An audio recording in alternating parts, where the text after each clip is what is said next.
They say that only the dead have seen the end of war. And while that may be true, for those of you that are fans of the Simply Reliable Studios, fans of WWE, we are here on the precipice of war. As I come to you live from San Diego, California, there's the okay, cuts over there a little bit. There, wait a minute. There it is, the Pacific Ocean. I'm going to do the whole Netflix thing. I'm really going to walk us into this stadium right now. We are coming to you live around the world on the Sin Reliable Studios YouTube.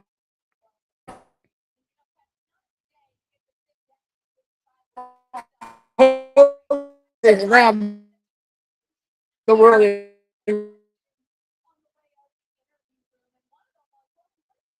Because they're doing their thing, I'm doing my thing.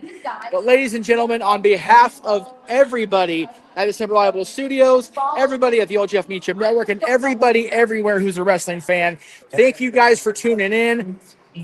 Like JJ said in the green room, every day is Christmas when you're with Jeff Meacham and Simple Reliable Studios. So boys, take it away.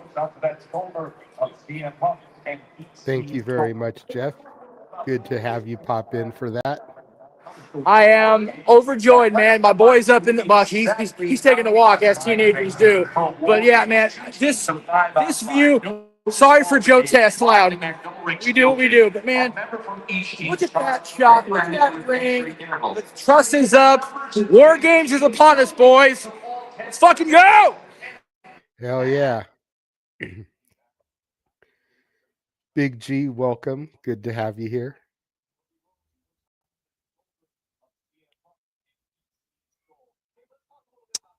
Glad to be here to call this Survivor Series War Games with you guys. Yes. I was telling Walter I'll probably just be hanging out in the green room during the actual show because 3 people on the call is already enough. We don't need to overload it, but I'll come in the in between periods of the matches here. But it's good to be here, man. It's good to be part of a watch along again. It's good to not have to work on a watch along day. There you go. It's good to have you along with the ride, Big G. But of course, we're not the Simply Reliable Studios without Mr. Reliable. Walter Cruz going to be here holding things down. What is up, good sir? Long time no see. Right. Right. Long time no see. Yeah, I'm looking forward to it. Kind of cool. Short 4 matches, I think. So we'll see how long each War Games is. Well, you figure that War Games they enter in 5-minute intervals, right? Or is it 3-minute intervals? I think it's 5. Yeah.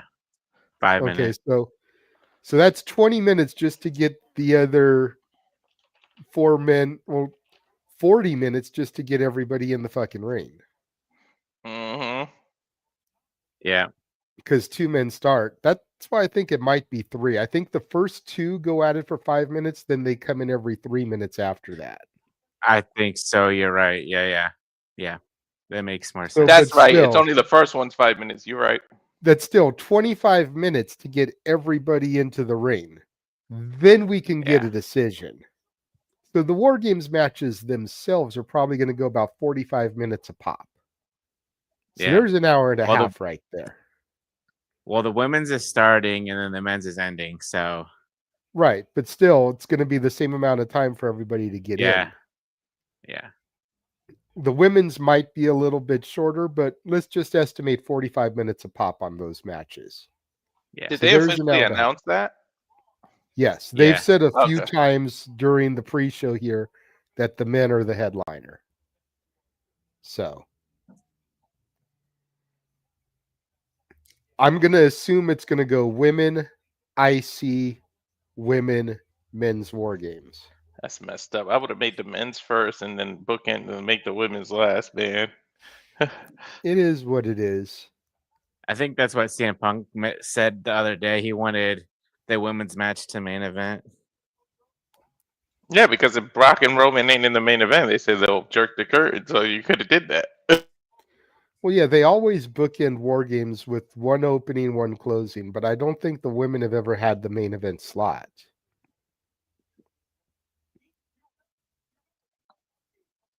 Not that I can recall. So, but yeah, it's going to be about a 2.5, 3 hour show. There's going to be enough commercial breaks. There's going to be backstage promos and shit. Like I was saying, about an hour and a half for the 2 War Games matches. The IC title match, probably about 20 minutes for Cena and Dom, maybe about 15 for the women's title. There's another half hour or so right there. So there's 2 hours of actual match time. And then, of course, hype and promos and prime spots and shit, celebrities in the crowd. They had Chewy Martinez from Evolve in the WWE store here. I don't know if you guys have been watching the pre-show, but there's a special limited edition San Diego WWE Championship spinner belt. Is that what Rey Mysterio has? Cool. Nah, that's just one of the legacy belts for the Padres. You can buy for all the sports teams, but there's like a spinner WWE Championship San Diego themed. It actually looked pretty dope. I'm not gonna lie.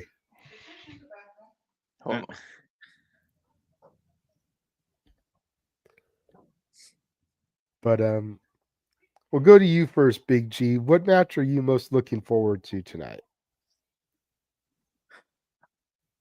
Well, first of all, the Cena and Dom match, just because it's Cena's last PLE match. And the 2 War Games matches. I mean, I think Stephanie and Nikki would kill it, but it's mainly the 2 War Games matches that do it for me, and John Cena's last PLE match. See, and I hear them calling it the last PLE match, but is it really? His last wrestling match. Well, I get it's like Survivor Series is a pay-per-view. Those are now called PLEs, but like now that Saturday night's main event isn't on NBC anymore and it's only on Peacock, isn't that technically a premium live event? Right? They should have just said the last Survivor Series match. That's what they should have said. So it's like, is this truly his last PLE? Because Saturday night's main event is technically a PLE now. Granted, it's quarterly like the old In Your Houses were. But I know you can't watch it on network television, so it's a premium event. You have to have Peacock to see it. Exactly. Yeah. Is Peacock still $4.99? I know I pay a little more, but I pay nothing for it because I have it through Xfinity. So me too. And then I pay nothing for it because I have it through Walter. You're giving out the secrets, JJ. You were having difficulties during the prediction, so I said this. But I kind of wish the tournament was over already. I agree. I did hear you say that. I was able to watch the stream and participate in the comments, but my connection just was not holding up to actually pop in for shit. Yeah. For those that didn't watch, I said that if the tournament was over, you could have had whoever was in the finalists screw Cena out of the title and let Dom win it. Then his final match would have had an extra oomph on the Cena side. It would have made more. It would mean even more. He needs to get revenge now. But okay, so we all know it's Gunther versus Jay in the finals. That would only make sense. That would only make sense if Gunther won the tournament, because Jay is still in the main event. He's in the War Games match. Yeah. So if Jay did that, screwed Cena, then entered War Games with the baby faces, that wouldn't make sense from a storytelling perspective.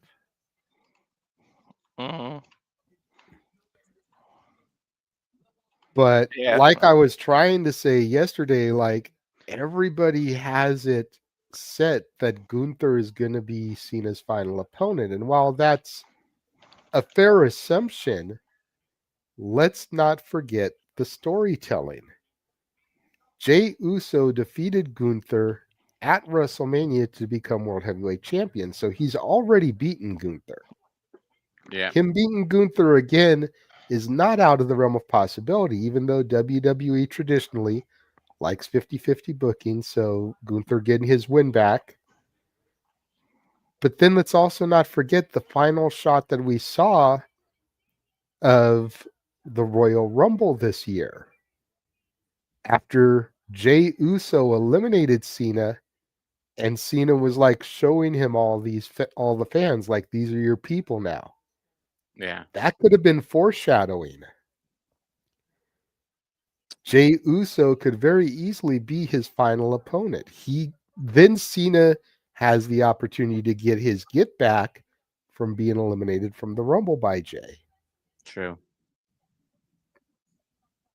And Triple H is a fan of storytelling, so I could see that being the way they go. And then, even though I don't think it'll happen, so let's not jump down my throat, but someone mentioned on Simply Predicting, we could also get The Rock coming in and screwing Cena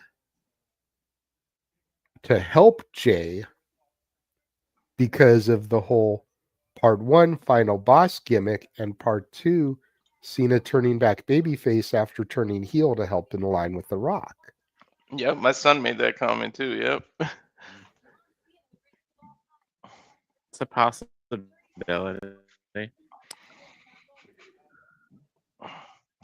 Well, So what is there's a he doing? 'Cause lot of stuff going on there.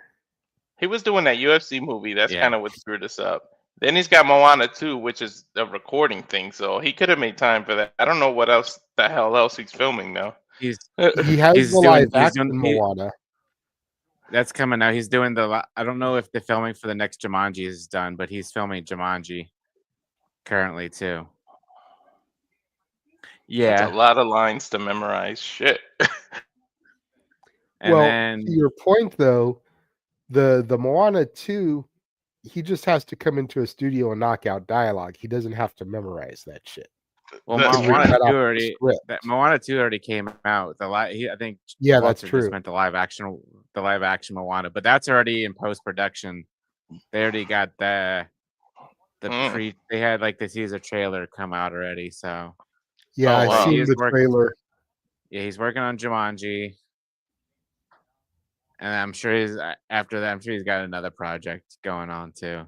The man's just so freaking busy right now. I think that's not a bad idea, JJ, but I think wrestling is so far behind with The Rock right now. He wants to focus on his Hollywood career and try to I don't know how well Smashing Machine did, but he's probably getting to his like Oscar phase. That was the only benefit to us during that writer's strike, because it freed him up. He couldn't do anything, and then we saw him, and it was like, damn it, when the writers took off strike, and then Yeah. started happening, he had to re-sign to all his projects. Yeah. Mhm. Like, Smashing Machine did horribly at the box office, Yeah. but that doesn't mean that it won't see a bump come award season, Award because season, yeah. movies that get nominated for awards tend to get a small re-release, and especially if he wins for it, it might get a re-release. Yeah.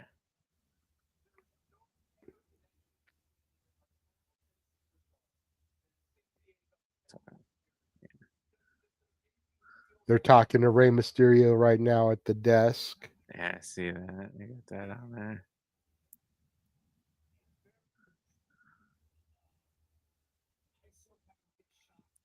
But yeah, let's go ahead and talk about some of these matches here real quick. A little bit more. I don't see the Dominik one loaded in here, so I'll load that real quick. Was it under Snyder? There it is. Yeah, it says you missed it. It was between 640 and 650. Oh. It might not let me. Hold on. 14 Windsor Street. What was it going?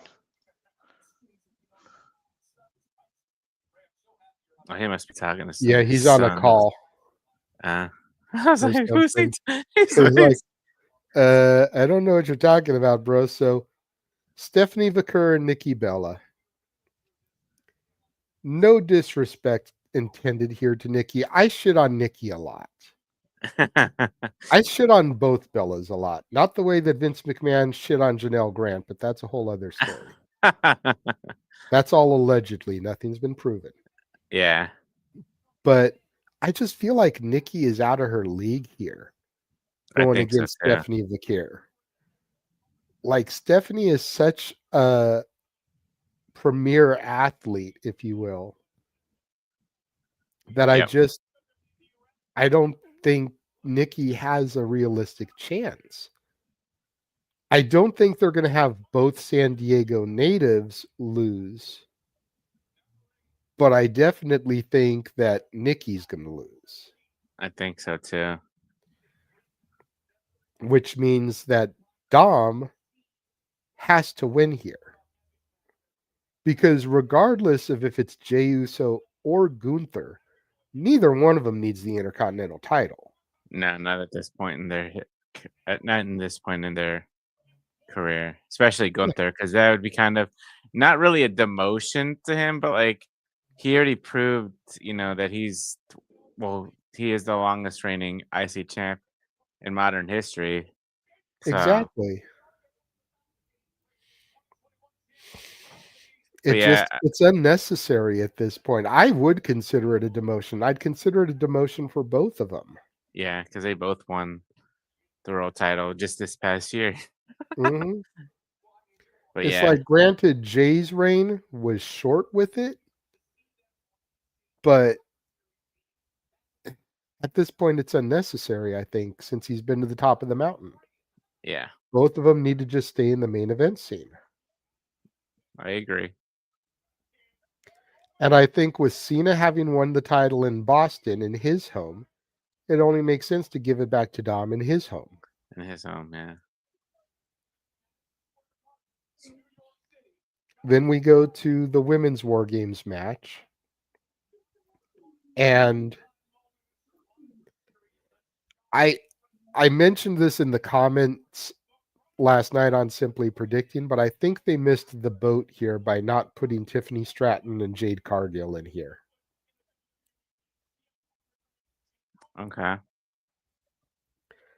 As cool as having AJ in this match is, I would have rather seen her and Becky fight one-on-one again Mm-hmm.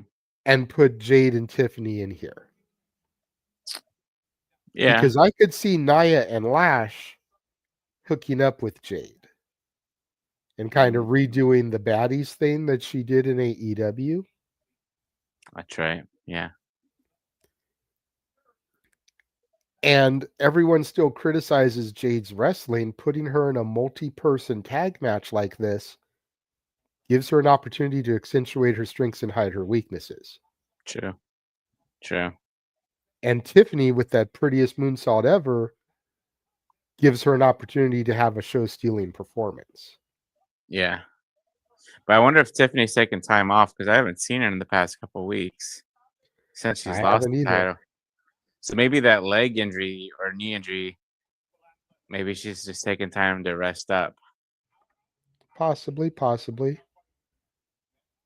And then over on the men's side of things, the only reason I could see them doing this last is if there's going to be a huge, like, something coming out of this. Yeah. And the only thing that I could think of that would be big enough, and y'all may think I'm crazy here, Go ahead. I want to see what you're going to say. I might be thinking the same thing. Brock turns face. Okay. I think everybody's expecting someone on the babyface side to turn. But if you look at the babyface side, Punk, the Usos, Roman, all connected to Paul Heyman. OGs to Paul Heyman.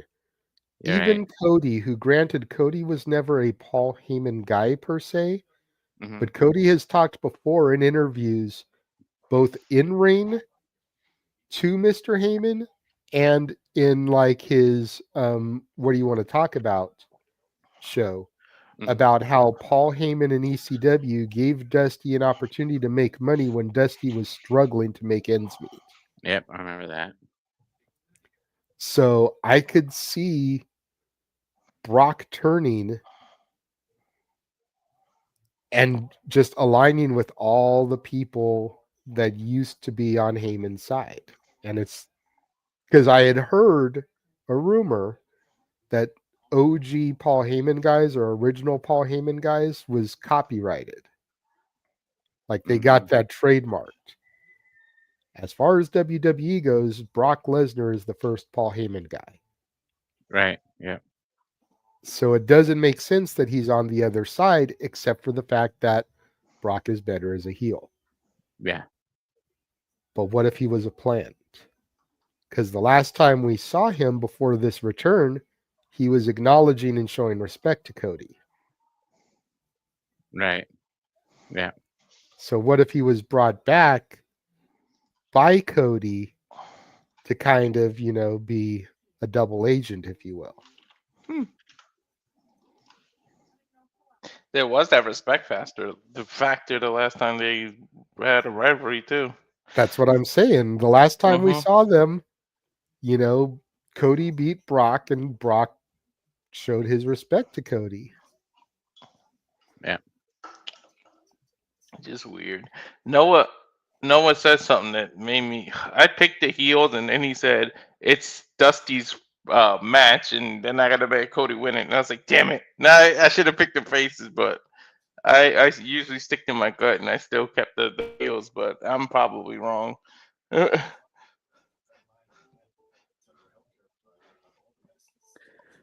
But the reason logically I went with the heels is I just feel like Jimmy and Jay, unfortunately, no disrespect to them, they're the weak links to that team. So if you just have them pin Jimmy, it's not as bad as one of the world champions losing. True. But if one of the world champions gets pinned, that could be the title match set up at the Royal Rumble. Hmm. Yeah. So and so pinned Punk, so and so pinned Cody, they deserve a title shot. And especially if it's someone like Braun Breaker or Bronson Reed, like you could give them a throwaway title match at something like the Rumble. Yeah. I mean, shit. Well, wasn't it like Hardcore Holly versus Brock Lesnar for the title one year at the Rumble? Like, come on. I think so. Yeah. Hardcore Holly wasn't going to be Brock Lesnar. Not no 3. Fuck no. What the hell are we doing here? Get this off my screen. Right. So, Bronson Reed, CM Punk, Bronson Reed, Cody Rhodes, like that. Could be a good little throwaway match. And then you get them out of the Rumble match, too. Yeah. I wonder how many Vision members would end up in the chamber. This is these factions. Interesting. Mm-hmm. Because you have to face each other. It's like AEW with the tournament. The people within the factions have to face each other. So it's going to be interesting what they do. If you put the same faction in the chamber, what's going to happen? You can only double team buff for so long. Only one person can win in the end. Exactly. True. Well, we are about 5 minutes away from start time, which means Noah should be here soon. I hope he's okay. He was having some issues yesterday.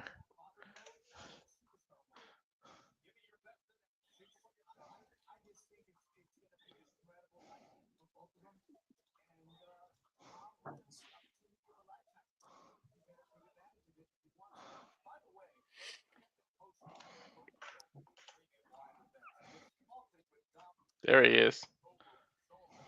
And say his name and he appears. We believe in Noah Foster. Hello. Woke up to this. Anyway, it's all right. Hello, everybody. Good to see y'all once again. Welcome to Cinema Studios. We bring you coverage of Survivor Series from San Diego. Hope everyone's doing all right. 4 matches on tap, 2 War Games matches. Nikki Bella versus Vaquer, John Cena's final PLE match ever. I'm sure you've already covered it in verbatim quite a bit. Good to see you once again. Again, if everyone wants to dictate the conversation in the chat, super chat, pay by the passions. It's truly as simple as that. Big G, first and foremost, it's been good having you on the commentary booth lately. I really enjoyed engaging with you. How are you feeling about tonight, my friend? I'm doing good. Pretty excited about the 2 War Games matches. So we got that. And I mean, the other 2 matches aren't too bad either. Like you said, John Cena's last PLE match. And I mean, Stephanie Vaquer versus Nikki Bella should kill it as well tonight. And of course, Walter, like we talked about before, it being John Cena's final match facing Dominik Mysterio, the history going back with the Guerreros and the Mysterios with the GOAT of all time. Of course, this time now we're on Dominik Mysterio's home turf. Talk about an away game versus a home game. For the first time in who knows how many years, the Ohio Buckeyes finally beat Michigan. So how are you feeling about the Intercontinental Championship match, Walter? That's one of the ones I'm looking forward to the most, aside from the working matches itself. And of course, the rank of wrestling JJ Williams, living embodiment of Christmas spirit. There will be no peace here. There is nothing but war that's ahead as the Varsity War Games is about to take the air. And of course, JJ, you go all the way back as a historian, all the way, of course, to the original War Games. We got Dangerous Alliance 2.0. Before we get there, though, let's go ahead and show respect for our country as we get the singing of our national anthem.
Play ball.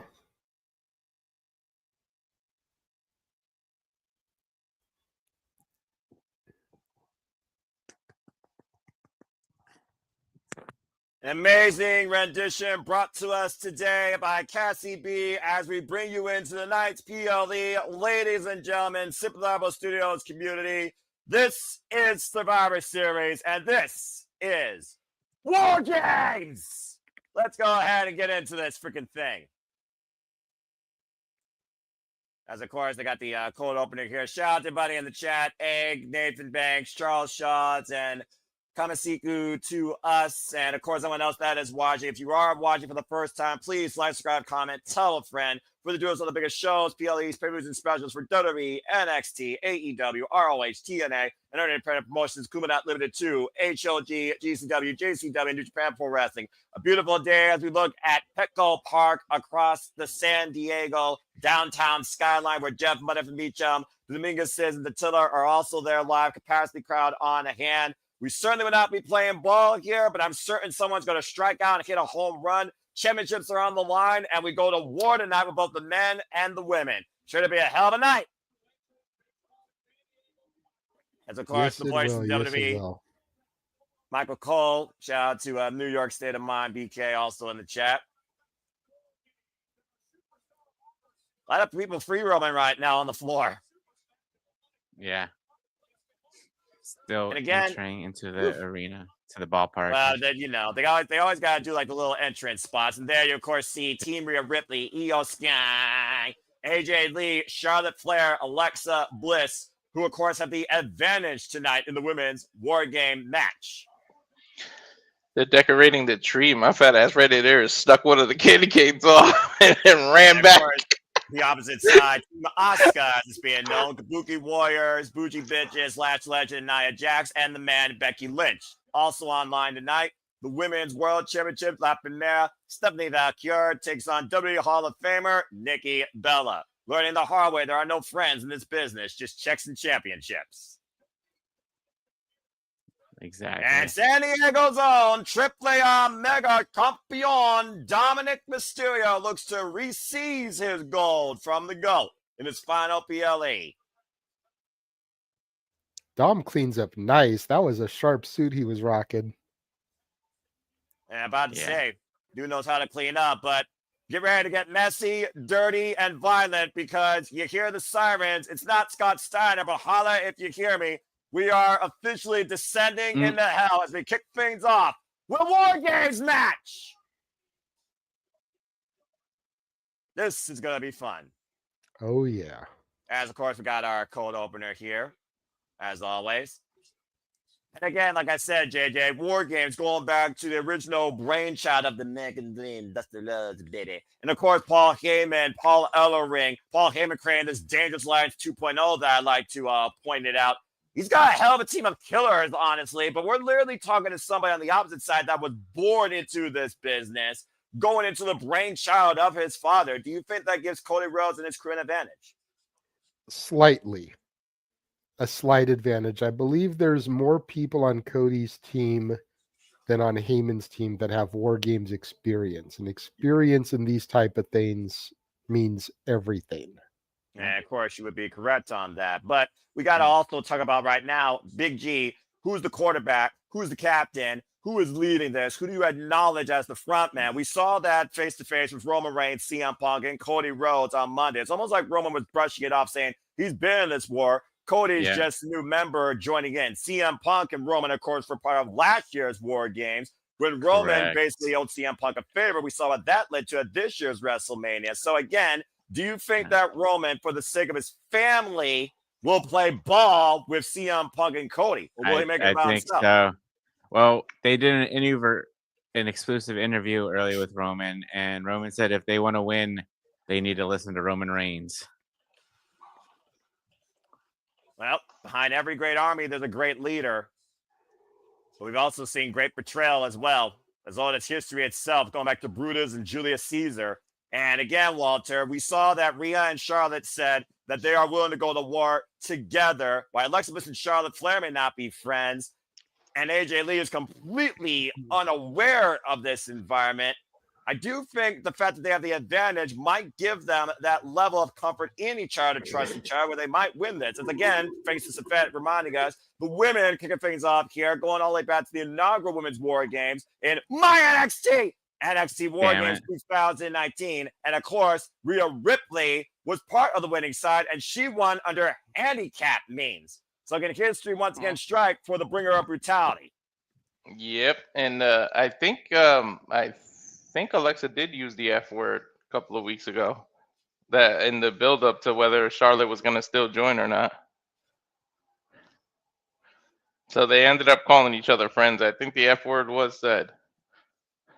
Actions speak louder than words, and actions will be the only thing that will determine tonight's outcome in the survivors, the victors, and the failures. And again, welcome everybody into our presentation, our coverage. This is Survivor Series War Games. I hope everyone had a great holiday season. We're grateful for y'all that are tuning into us following Turkey Time, Noah Foster, Walter Cruz, the original Big Baller, Big G, OBG1, and the Renegade Wrestling JJ Williams, living embodiment of the Christmas spirit. We hope that you all continue to join us along this presentation for the reactions and coverage. As we get ready for the Women's War Games, it's Team Rhea versus Team Auska. Team Rhea with the advantage. And there you see that demonic structure descending down upon the two rings, one cage, 10 women, 2 words. This is War Games. I don't know why they don't use Regal to just introduce everything. Let's go down to Lisa Taylor for their inductions on this match and the rules. And again, here we go, folks! For those that don't know the official rules, Big G, why don't you go ahead and tell the people how this works? Yeah, so one member of each team starts the match. After 5 minutes, a member from the advantage team will be released to enter the match. After a 3-minute period, alternating members from each team will enter the match until all competitors are inside the ring. Once all competitors have entered, War Games has officially begins. Once War Games begins, if a competitor leaves the cage, their team forfeits. The only way to win this match is by pinfall or submission. Thank you very much, Big G. So here we go. And of course, strategy is going to be key to see which member of each team starts off. Again, talking about experience, JJ, Auska has been in every women's War Games match. And of course, in the inaugural one, she was part of the losing side. Yeah, I was going to ask, how many times has she been on the winning team? She lost in 2019, lost in 2020, I believe, lost when it was NXT Rainbow Bright versus Rainbow Black and Gold. Excuse me. So I think she's only been part of the winning side twice. So whoever comes out last is the one that actually starts, right?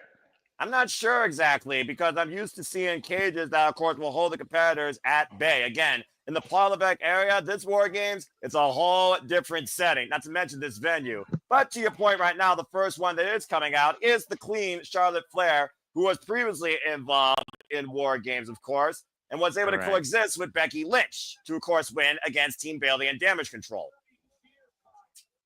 Correct.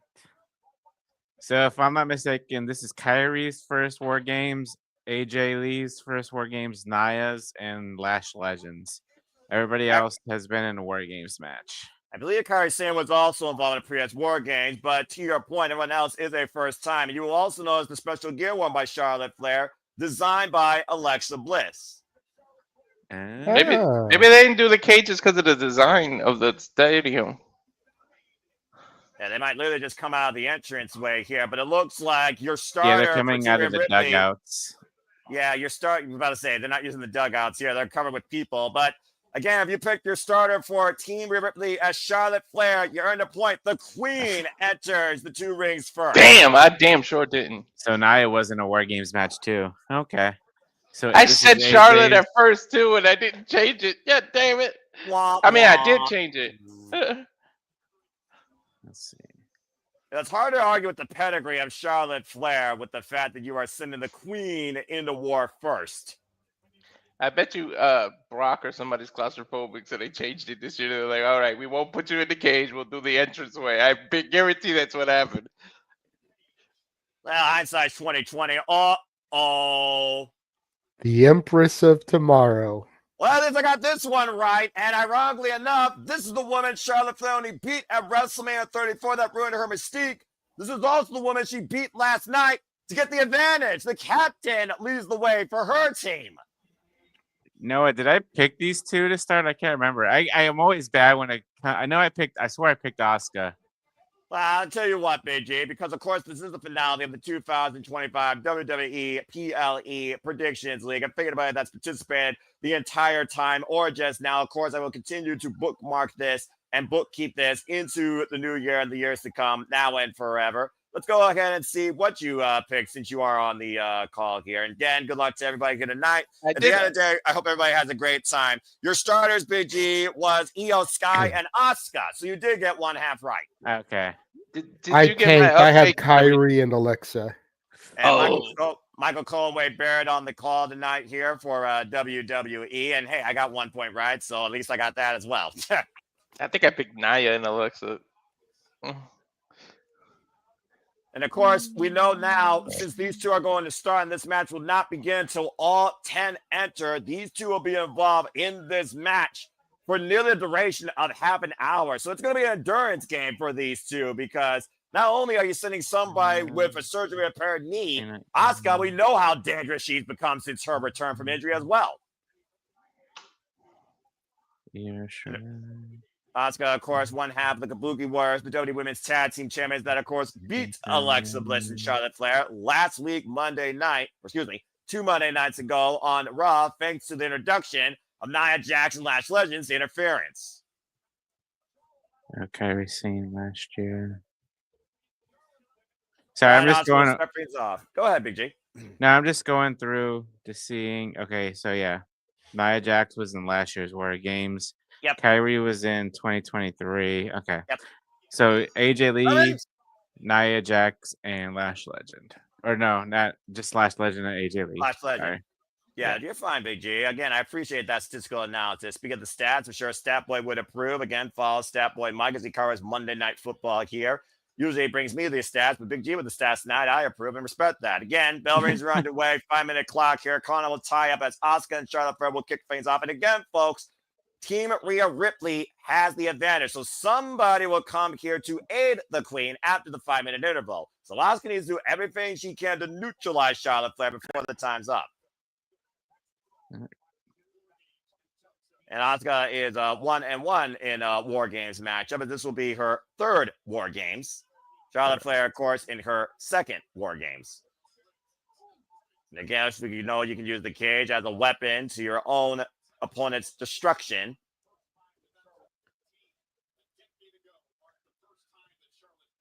And of course, we talk about the first time that Charlotte Flair beat Auska. The first time she appeared in Survivor Series was 2015. The Queen returning to the stage to introduce The Undertaker a decade later.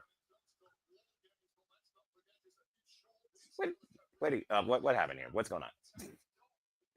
And right now, Auska with the side headlock to Charlotte Flair. Oh, okay. Oh, good. I want to make sure you're all right.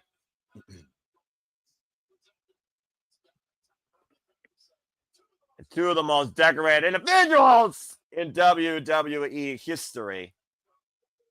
Boom, nice shoulder tackle. And of course, Charlotte Flair, 14-time world champion. And Charlotte right now trapping Auska in this head scissors lock, taking her over. Bit of modified offense here, disorientating the Empress of Tomorrow. Of course, Auska still undefeated in NXT history. Reigned as NXT Women's Champion for 526 days before she vacated it with a call up to the main roster. Correct. Using the roster advantage, attacking the non-surgically repaired knee. And the Kawada kicks to the side of the head. Are you surprised, Big G, at all with the starters here in this matchup? I'm not surprised at all. Like you mentioned, like I'm sure everybody's mentioned, these two great female competitors have a lot of history dating all the way back to WrestleMania 34 when you mentioned Charlotte beat Auska that way Auska please stop bringing that up. You're going to piss me off. Sorry.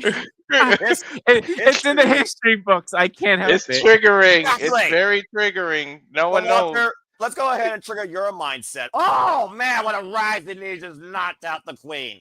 Let's go ahead and trigger your mindset. Ooh. You've been on Asuka's case about winning a PLE, let alone a WrestleMania, getting revenge against the Queen since WrestleMania 34. So what do you think Auska needs to do as captain of this team to not only get the better of her greatest rival, but Rhea Ripley and company, knowing that Team Rhea is going to bring another person in here shortly?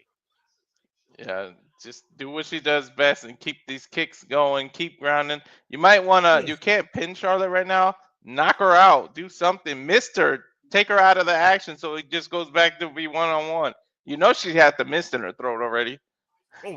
Oh, yeah. You want to say that towards the end of the match. You don't want to... You don't want Auska to blow her load pre-match. You never know. If you think about it, though, you equalize it by doing that. Doesn't mean that she doesn't have a second load of miss. I mean, we are talking about somebody inspired by the Great Muda or freaking Kabuki. I'm just saying, literally the definition of a Kabuki. Hey, you never know if Kairi has some miss this time because you expect it from Auska. They could have some kind of strategy. Do you think Kairi will remain loyal to Auska here if Auska still commands what Kairi to do, even means sacrificing her at a point of weakness? Or do you think Kairi could be maybe a downfall to Team Auska? We've been talking about Kairi's mindset since the fallout with their family and Io Sky joining Rhea Ripley. Could that come into play here? Nice cartwheel clothesline by the Queen. I believe Kairi is very loyal. I like this new outfit by Charlotte, by the way. It's very Alexa Bliss inspired, you can tell.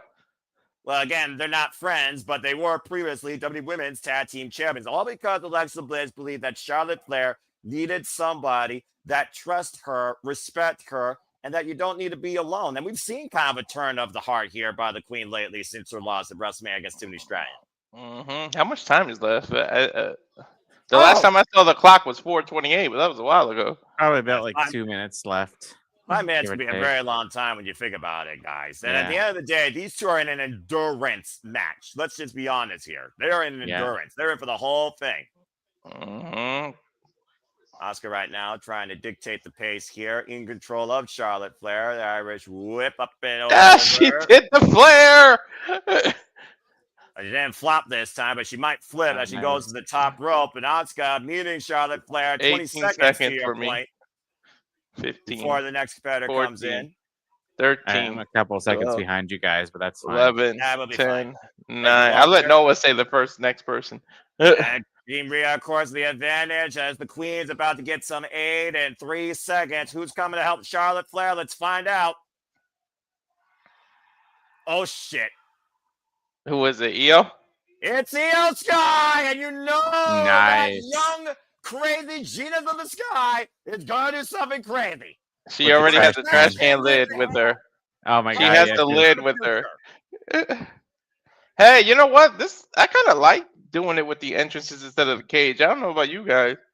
Well, it does make it feel more important. It shares what they did with AEW Blood and Guts. I honestly never cared for the whole locking everybody inside a cage, just why they wait, Yeah. because for all we know, someone could be kind of Plus, I don't- it gives I don't everybody the pop of their own entrance, like the yeet and whatever. Io So Sky, I think go ahead, BG. I think because they're coming out from one of the dugouts, and with the baseball stadium, like I think it'd have been difficult to have like 2 cages because the way they're coming out, you're coming out from underneath the stadium up to the dugouts. Whoa! So you don't want minutes. to. There's this year. I'm sure they're like, well, we can't do the cages this year. But I hope they actually keep this. I like this. I do too, because you expect the unexpected. Yeah, exactly. Because you already know everybody that's going to be involved. You just don't know which one's going to show up or show out. Exactly. Io Sky Look and at Asuka Io attacking the fighting knee. each other one-on-one. Nice drop kick. Io Sky, of course, coming off that match in Marigold against Maya Watani. Thunderstruck reunion. Many have deemed Io Sky the rest of the year here in WWE when she arrived after beating Mommy for the Women's World Heavyweight Championship. How long before Io gets the trash can, the moonsault she does? Oh, you mean the Well, kamikaze? they Yeah. can't leave the cage anymore. Oh! Doesn't mean So someone they- else can't bring it in, Big G. That's very true. You're right. And Ooh, I'm she thinking, slipped. I'm thinking about that slipped. one rule. She Still not slipped. enough. Oh, Great but she recovery. caught herself. Yeah, I'm gonna great pause for recovery. a second and then unpause because I think now I'm in sync with Noah. She just got the lid. Yeah, Io Sky again right Yeah, now, I'm a- looking I'm to a bang on a positive, trash too. can with Auska as the base. She's laughing that she got the lid now. She's Oh! laughing that she slipped. Ooh, Meteora with the damn lid. That lid crashing in the face of Auska as everyone loves Io Sky. Ooh. 2-time world champion, of course. Meteora replay. And like I said, Io Sky comes in here with the most War Games experience, been involved in every War Games match. And in Well, that's every match, she's okay. done that trash can spot.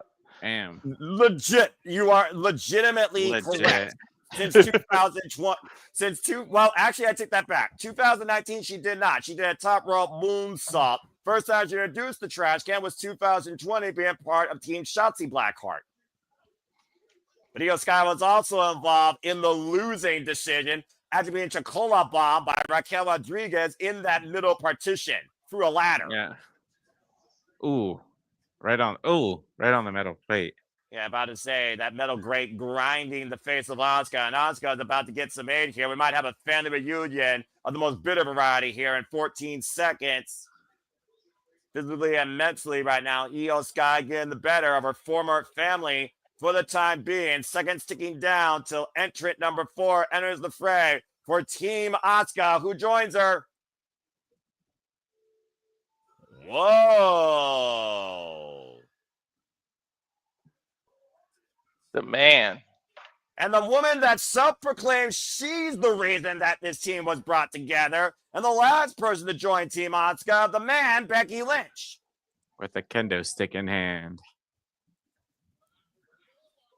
And of course, former WWE Women's Champion, as we all know, has had her fair fallout with Auska in the past. And of course, has been part of this newfound vision with her husband on definite injury, Seth friggin' Rollins. Just recently losing her WWE Women's Intercontinental Championship to Maxine Dupree. Oh! Madison Square Garden now swinging for the fences against Io Sky. Bam. And of course, Becky Lynch has been apoplectic on social media as of late, blaming Jessica Carr for her misfortunes versus her own undoing. Nice Russian Legsley with the kendo stick. Becky went. And Io Sky sat up and over in the corner, hung up in the tree of woe as Becky Lynch ties her legs up in the turnbuckles, almost neutralizing one of her opponents. Oh, she's gonna go ham on that stomach now. She's wide open. Baseball season is open again. Batter up! Oh! And Charlotte Flair now coming in aid of Io Sky and two of the original horsewomen of NXT Black and Gold face to face on opposite sides this time.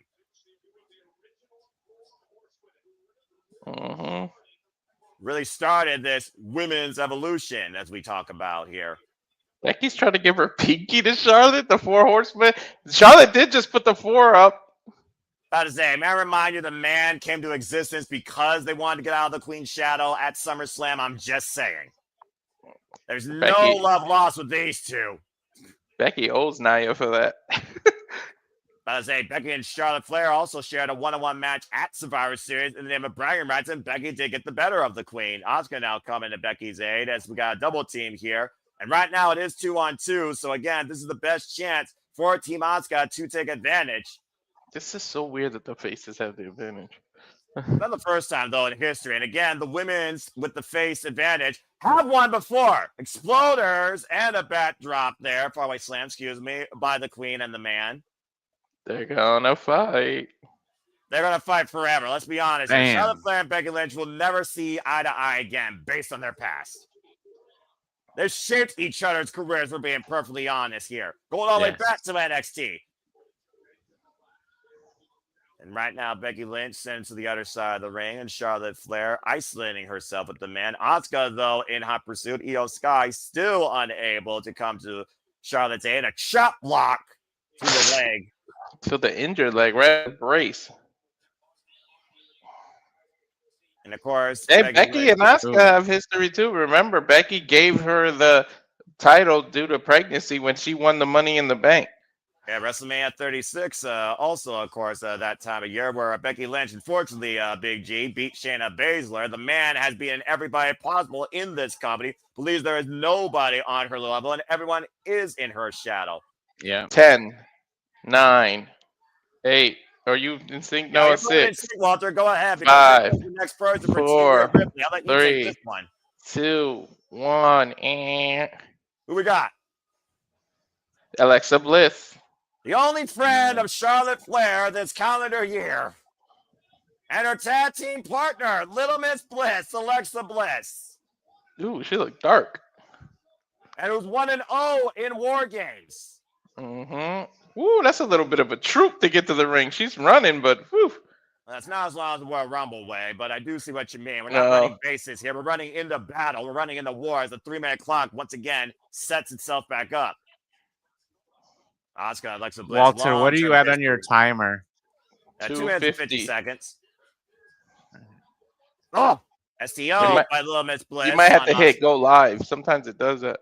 I'm about to say, we're in pretty much good sync here. Yeah, guys. I'm at 240. Right. I'm at 240. Yeah, we're fine here. All right, 2 seconds is minimal here. Drop kick! Bam. Taking Auska down and stepping over Auska. Now Little Miss Bliss going to aid her friend. Again, they're not friends, but you call it what you will. I'm sure they're Alexa friends Bliss, in real life. Okay. You know, what is kayfabe anymore? Unless your name's yeah, kayfabe, right. Yes. Yeah, oh, man. Slapping the holy crap out of Becky. That stiff knee right between the eyes, though.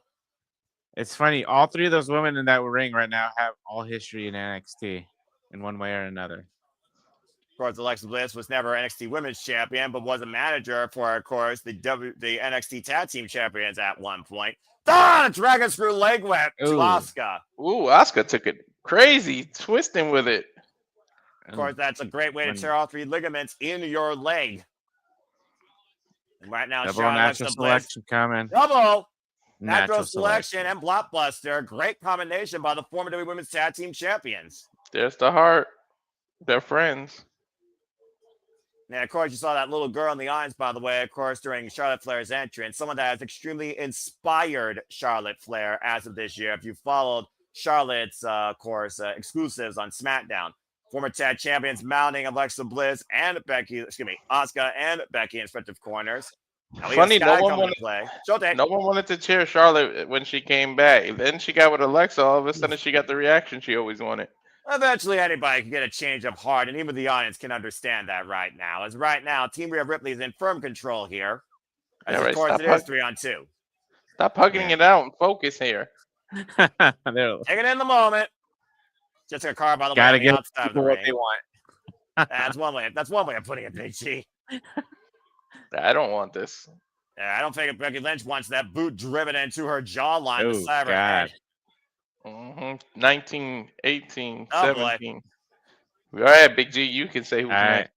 And of course, we know this will be a member 13. of Team Auska. Once again, making this 3-on-3. We're at 10, 9, 8, 7, 6, 5, 4, 3, 2, 1. Kairi Sane. The Pirate Princess, the other half of the Kabuki Warriors, former War Games participant, and of course, the other half of the WWE Women's Tag Team Champions, and the most loyal companion to the Empress of Tomorrow. Her old theme. Yep, and she's got that steel chain wrapped around her neck. Looking to plunder and maybe send somebody down to Davy Jones' locker. There you go. She got her old thing back. Harry Hojo, former IWGP Women's Champion, very strong champion, of course, and of course, one of the many daughters of Stardom. As of course, I talked about the long-term history with Io Sky and Kana, now known as Auska. As of course, I've followed many of these women during their pursuits on the Joshi circuit in Japan. Before they were part of the Mae Young Classic and known to the western side of the world. 3-minute clock once again resets here as Kairi Sane is calling out both Alexa Bliss. And Charlotte Flair. They're hesitant to go after her when she's got her fist wrapped with a chain. Well, wouldn't you be? Yeah, of course. The Irish Whip and Kairi Sane catching Charlotte flapping around. Take over to Harris to the Queen. There's no room between the ropes and the cage at all. Former NXT Women's Champion, of course. How's Logan down her career? Logan Paul can only do the buckshot lariat if he goes from one ring to the other. There's no way to do it from the cage side. The only thing that limits you here in this match, besides your endurance, is your imagination, because you got a lot of free range environment to do whatever you wish between those rings. Tarantula now being applied by Kairi to Charlotte Flair. And there's no rope break or anything like that, so Kairi can go as long as she wanted. She let it go, though. She let it go. Well, at the end of the day, you're also exhausting your own body. Let's just be honest here. Yeah, to be honest, if somebody doesn't quit, the tighter you squeeze, you're hurting yourself. Oh! Off the top rope with that steel chain. Yeah, that flying forearm loaded with a steel chain right now. Kairi unleashing her rage inside the cage. Kairi looking good. Io Sky getting the better of Auska, though Auska calling towards her Kabuki Warrior partner. She was yelling for her ass. Yeah, she was. Yeah. We saw the loyalty, of course, at Crown Jewel. Oh, man! Swing of the trash can lid right to Io Sky's arm. And this could be major trouble for Io Sky. Shotgun drop kick out of the corner by Auska. The bitter hatred of Auska towards Io Sky that goes all the way back. Bam. That camera angle right there. Batters up. That's the Wile E. Coyote camera. Yeah, you didn't need a BTR there. That was clear as day. That was a home run right there for Kairi. And now Becky's got the steel chain. You almost wonder what these three are going to do now that they're in control. Are they tying them up? There we go. Hey, look, she's a pirate. She's tying up the trap and throwing it overboard. And Kairi about to what the plank. Bam! Double drop kicks. I like Kairi. Completely left defenseless. I did too. Charlotte Flair, Alexa Bliss, and Io Sky left in a heap right now in the ring. I hope this run for Auska is totally different. Now that Auska has really, really worked on her English, like since she's come back, you can see it. So maybe they'll now finally put the rocket on her.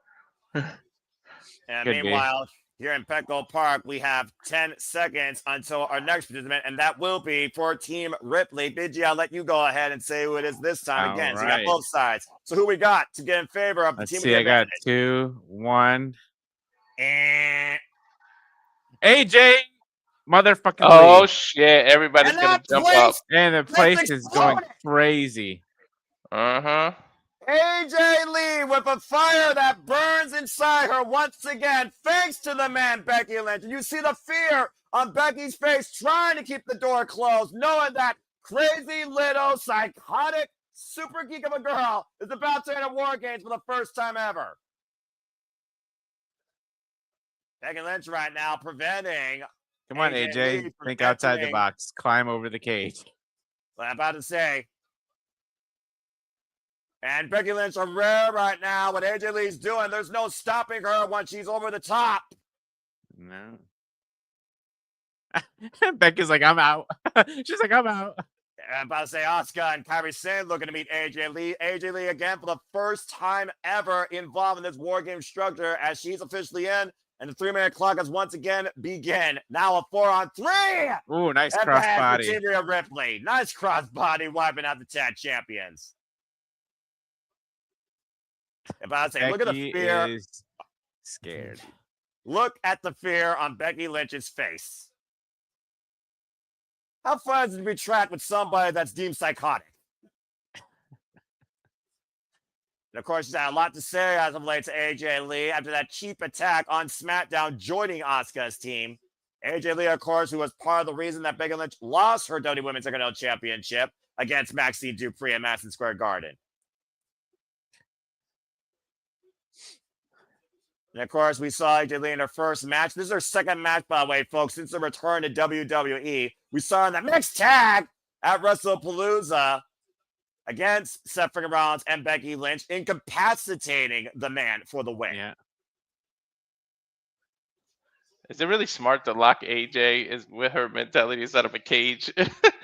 Well, if she's only got one enemy, I would say yes. Just make sure she's only in there in the ring with that person. The rest of you should be fine. Bottom line, don't piss off AJ Lee. You're probably going to get AJ versus Becky in a padded room match. I'm about to say, how about a straight jacket match? I mean, that makes more sense. There you go. I wouldn't be Kairi Sane surprised. right now. Is she mocking AJ her Lee. skip? It's not wise to mock AJ Lee. No. You can ask Nikki Bella about that. Damn. Oh, You can ask that stupid ass fan that superimposed a kiss on her. a drop kick there. Oh. Oh, this Right. is a one-on-one I didn't know I wanted. Asuka and this is AJ wild. Lee. Holy And the crap. field Like, is cleared right now. It's It's just one of one those, on. It's one of those what ifs you didn't think was going to happen. Then again, we never thought we'd see AJ Lee in a wrestling ring again, let alone in WWE. yeah, And now exactly. Becky wants to sneak attack. Of course. And now we got a 3-on-1 attack. Again, And, use the numbers in your favor. Neutralize who you think is your biggest threat, the freshest competitor. But again, it's still 4-on-3 right now in favor of Team Rhea Ripley. And that also, by the way, leaves just the captain on Rhea's side to enter. Yeah, Team Auska's about to get there. We're about to even it up now. Well, Walter, you're about to find out who that is between one of those bougie bitches. So I'll let you take this one because we're either going to get a debut or we're either going to get the Annihilator here in 8 7. seconds. 5, 4, 3, 2. It's probably gonna be the fridge. Let's see. And Yep, the fridge. shit. Why did someone open that up? I don't know. I like Nia. Not believe it or not, Nia's on my list. Well, your list is a list that I don't need to see. That being said, Nia Jax is definitely going to be a difference maker here for Team Auska. There's no denying that. No. Can you imagine everybody being locked in a cage with this Samoan? Is that a star on her face? Yeah. Hey, they might be wrestling, but they still gotta look good, Walter. Accurate. Damn. She bulldozing her way in there. Bam. The man Auska Clothesline. at a Survivor Series at one time. She also has a pinfall win over Charlotte Flair. Not She's to got a mention new that she outfit. started this calendar year beating Becky Lynch. in a match. She got a new outfit and it's white. She might bleed. Lash, excuse me. Oh, and the hip attack Bam. against the cage to Alexa Bam. and Charlotte Flair, neutralizing the former tag team It's a champion. lot of hip attacking. Yeah, I mean, he's not wrong. And Cazadora denied for Io Sky. Again, the power. Bam. Oh, the big What a- forearm by Nia. Yeah, it might take 4 of them to even knock Nia down. Freaking kaiju now involved in this freaking match, despite the fact AJ Lee is about to write something for her favorite anime. The mocking Io Sky. Io Sky, though, catching herself on the cage. No trash can though. Speaking of AJ Lee, there's a chop block here. By the way, congrats to AJ Lee, as she will be writing anime, I believe, for the creators of her favorite anime, Dragon Ball Z, as she just got pounced over by a brick wall named Nia Jax. And I think CM Punk is in Zootopia. Him and Yeah. Roman Reigns. And right now, They both- power body of Sky by Nia. Jesus. This is probably gonna do that. No, One never woman mind. wrecking crew. She's talking to Becky. Yeah, the history. That's a these lot of two shared history. in 2024. Yeah. Of course, Nia Jax, previous Queen of the Ring, who of course beat Bailey for her women's heavyweight championship before Tippy Time arrived and cashed in on her. Nia Jax was involved in last year's War Games, in case you're wondering, folks. All that's left is Mommy from that other team. Mommy Yeah, and Lash well, soon Legend. enough, Mommy will be home to restore order to the house, I'm sure. Uh-huh.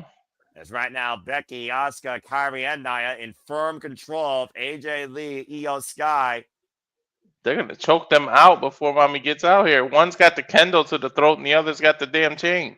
Well, let's not forget, Rhea Ripley did beat Team Baszler with a 2-on-4 handicap. So I would not rule Rhea Ripley overruling an army here. I'm just saying. That's true. Auska driving that chain to the front of Alexa Bliss, braced against the cage. 19 seconds, and Oh, the boy. Mommy comes out. You thought AJ Lee was a major pop? Get ready for the superstar in WWE. I said what I said. To Walter's point, in 10 seconds, Mommy's Yeah. about to unleash her wrath.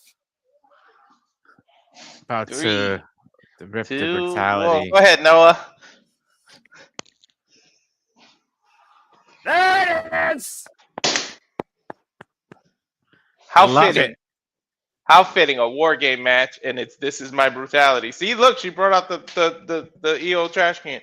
Well, of course, like I said, Rico has been the tag team duo this year that everyone's loved. And despite the fact she may have a broken nose, Rhea Ripley is ready once again to go to war. Yo, that's a cool ass mask. That looks like the Undertaker's mask. You know who who that is? Who? Art from Terrifier. Oh yeah. She's a big Terrifier fan. By the way, cheap plug, go to Hot Topic. You'll find some awesome Rhea Ripley and Terrifier collab shirts. Nice. Doesn't surprise me, as Rhea Ripley was the one to declare war in the first place after Auska injured her with a DDT face first in the announce table. And she has 2 trash cans, and one of them I think says EO on it. Oh, This will be yeah. her She's fifth- like, that's EO's. This will be her fifth Mhm. War Games match in her career. As I said, she's been involved since the inaugural one Yeah. in 2019, leading her and Candice LeRae to victory over Shayna Baszler, Kaylee Ray, Bianca Belair, and Io Sky. Ooh. which was the What a opposite side. pitch! That was right down the middle with that pitch, right to Nia's face. And once again, Becky Lynch, you see the fear in her eyes, terrified at the woman that beat her at WrestleMania 40. Good job with that Walter. The baseball reference. Oh yeah. Well, and the Terrified because she's a big Terrifier fan. I'm about to say, Rhea Ripley, who's become a pop culture icon for every horror enthusiast and heavy metal lover. Becky Lynch right now trying to take the candlestick out from Mommy's hand. Mommy doesn't need it though. Bam. Short range clothesline taking down the man, and Rhea Ripley Another right one. now taking control of this match. Only one participant left before Bam. War Games officially begin. Nice back kick and hooking up Becky. Oh, face first. The strongest WWE superstar right now in the women's division in WWE, in my opinion, on more ways than one. And now going after Auska, up and over, of course, beating Auska at WrestleMania 37 in her main roster debut for the Raw Women's Championship. Yeah. And now Rhea Drop kick off the top rope, takes down Nia Jax, and Mommy is the only one left standing. Look at the rage in her eyes towards Kairi now, up and over. Man. Kairi sent face down. I do wonder, though, again, what condition is Rhea Ripley's face with that mask on there? Of course, it's the second time in a row she's entered War Games now with an injured fracture to the face. Rhea and Io, of course, who formed this unique duo here called Rico, despite the fact Rhea's never beaten Io one-on-one in the ring. No. Competition, breathing respect, as, of course, Io beat Rhea Ripley for that women's championship earlier this year at WrestleMania. What is this? Cloverleaf and the trash can on Kairi. Uh-oh. This I is think never Kairi's good. about to have some bad vibrations at 7,000 RPM as Io runs back and forth on the walls. Man, what a drop kick. Ah! Oh my gosh. We need to give that a name. She said that on Chris Van Fleet. Oh man. Well, there's a name for you. Freaking Nia Jax mocking Rio Sky. Winner Oh, these two have last. history right here with Alexa and Nia. WrestleMania Nia's 34, fun. Nia, of course, beat Alexa Bliss for the Women's Championship. Nice tornado DDT, though, by Little Miss Bliss to Nia. You could tell. course, You could tell In 18 backstage. that Nia's seconds, fun. War Games will officially begin as we wait the entry of our final participant. And the debuting Lash legend, the newly engaged. Yeah. Well, let's see what she does. Alexa waiting on her. Let's be honest here. She's an unknown to the main roster, all right? The last time we saw her involved in main roster talk was the freaking Royal Rumble. Mm-hmm. Of course, now an official member of the Friday Night SmackDown roster, and I imagine now a tag team partner of Nia Jax, Lash Legend, who's had her fair share of fallout with many from your NXT, including Lola Vice. And she's wearing the damn ring. All right. Well, she may be engaged to Trick Williams, but I don't know how much she's going to be engaged in this war inside the cage. Again, this is unknown territory. I don't see no fear on her, but you got to have a little bit of butterflies inside you, knowing what you're about to enter. She's been in War Games Junior. By that, I mean the Iron Survivor, so. That is not a War Games match, dude. That is just the definition of an endurance contest and scramble. This is a whole different animal. And that being said, official. War Games officially begins. I don't know if you want a fresh Lash. And look who's in the taking it ring, in. Big G, Jessica Carr. How convenient that Jessica is refereeing this match. She's gonna screw Becky, you think? I'm about to say Could be. again, Becky Lynch has blamed Jessica Carr more for her undoing than AJ Lee as of late. We've seen the fallout with these two on social media. Yo, she ragged out AJ Lee. Like catching Alexa Bliss out of midair and throwing her as a weapon against Charlotte Flair. Oh, not sure what she's going for there. Leaper, she's ragged down in Alexa.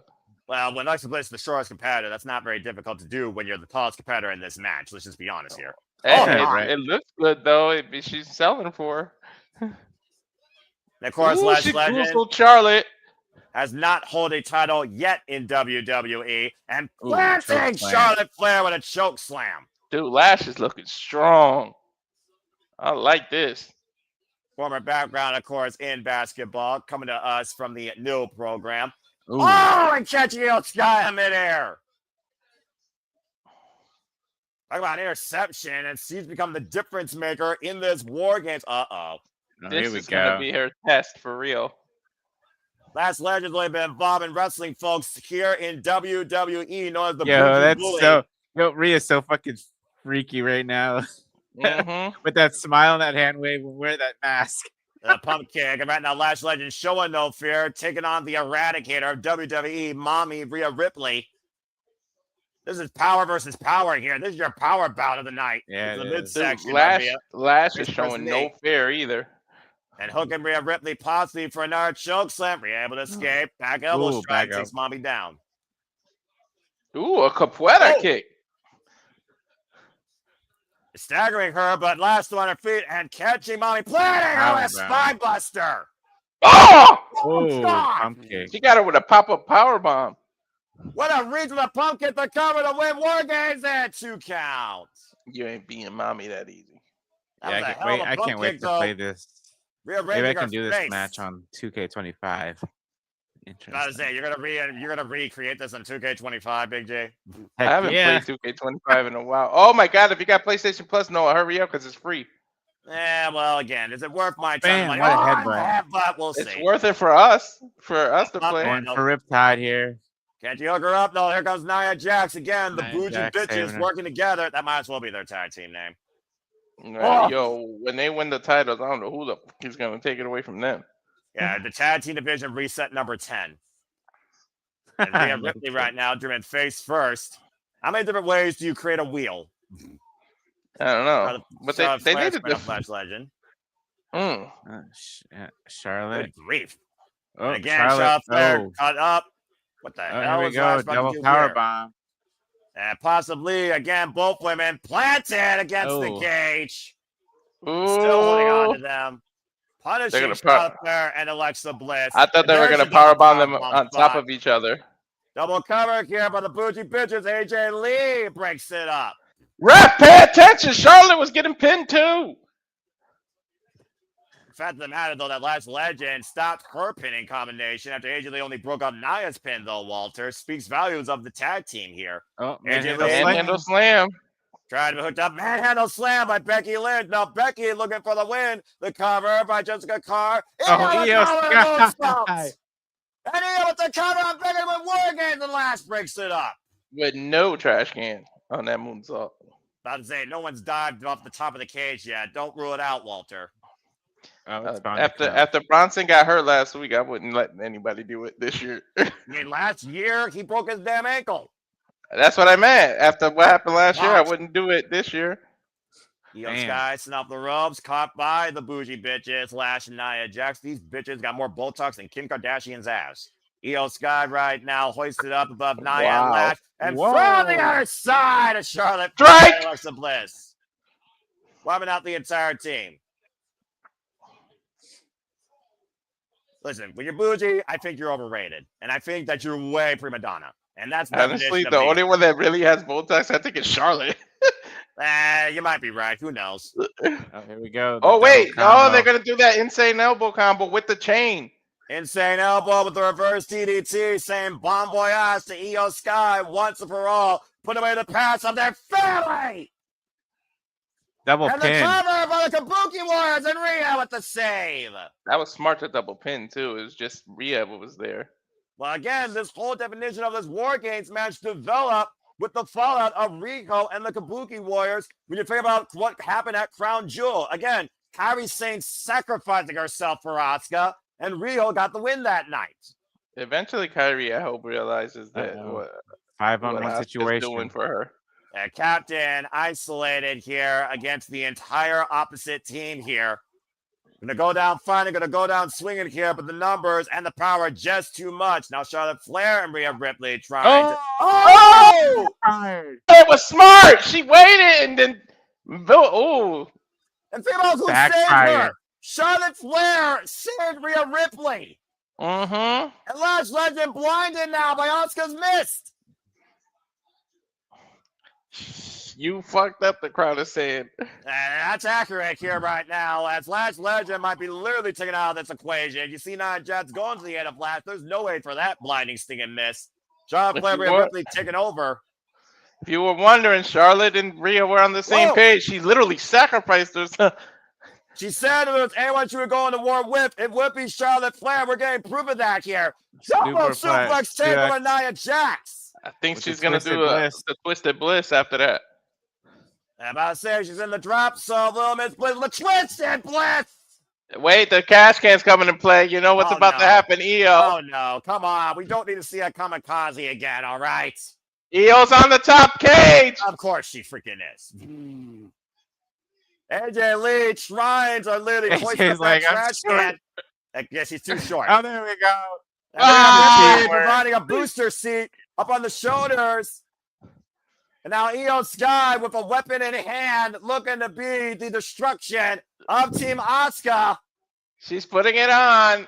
From the top of the cage, Io Sky once again armed for battle. I wonder if there's handles in the inside for her to do this. It has to Come be. on! Oh, she did a somersault. Somersault bomb by Io Sky.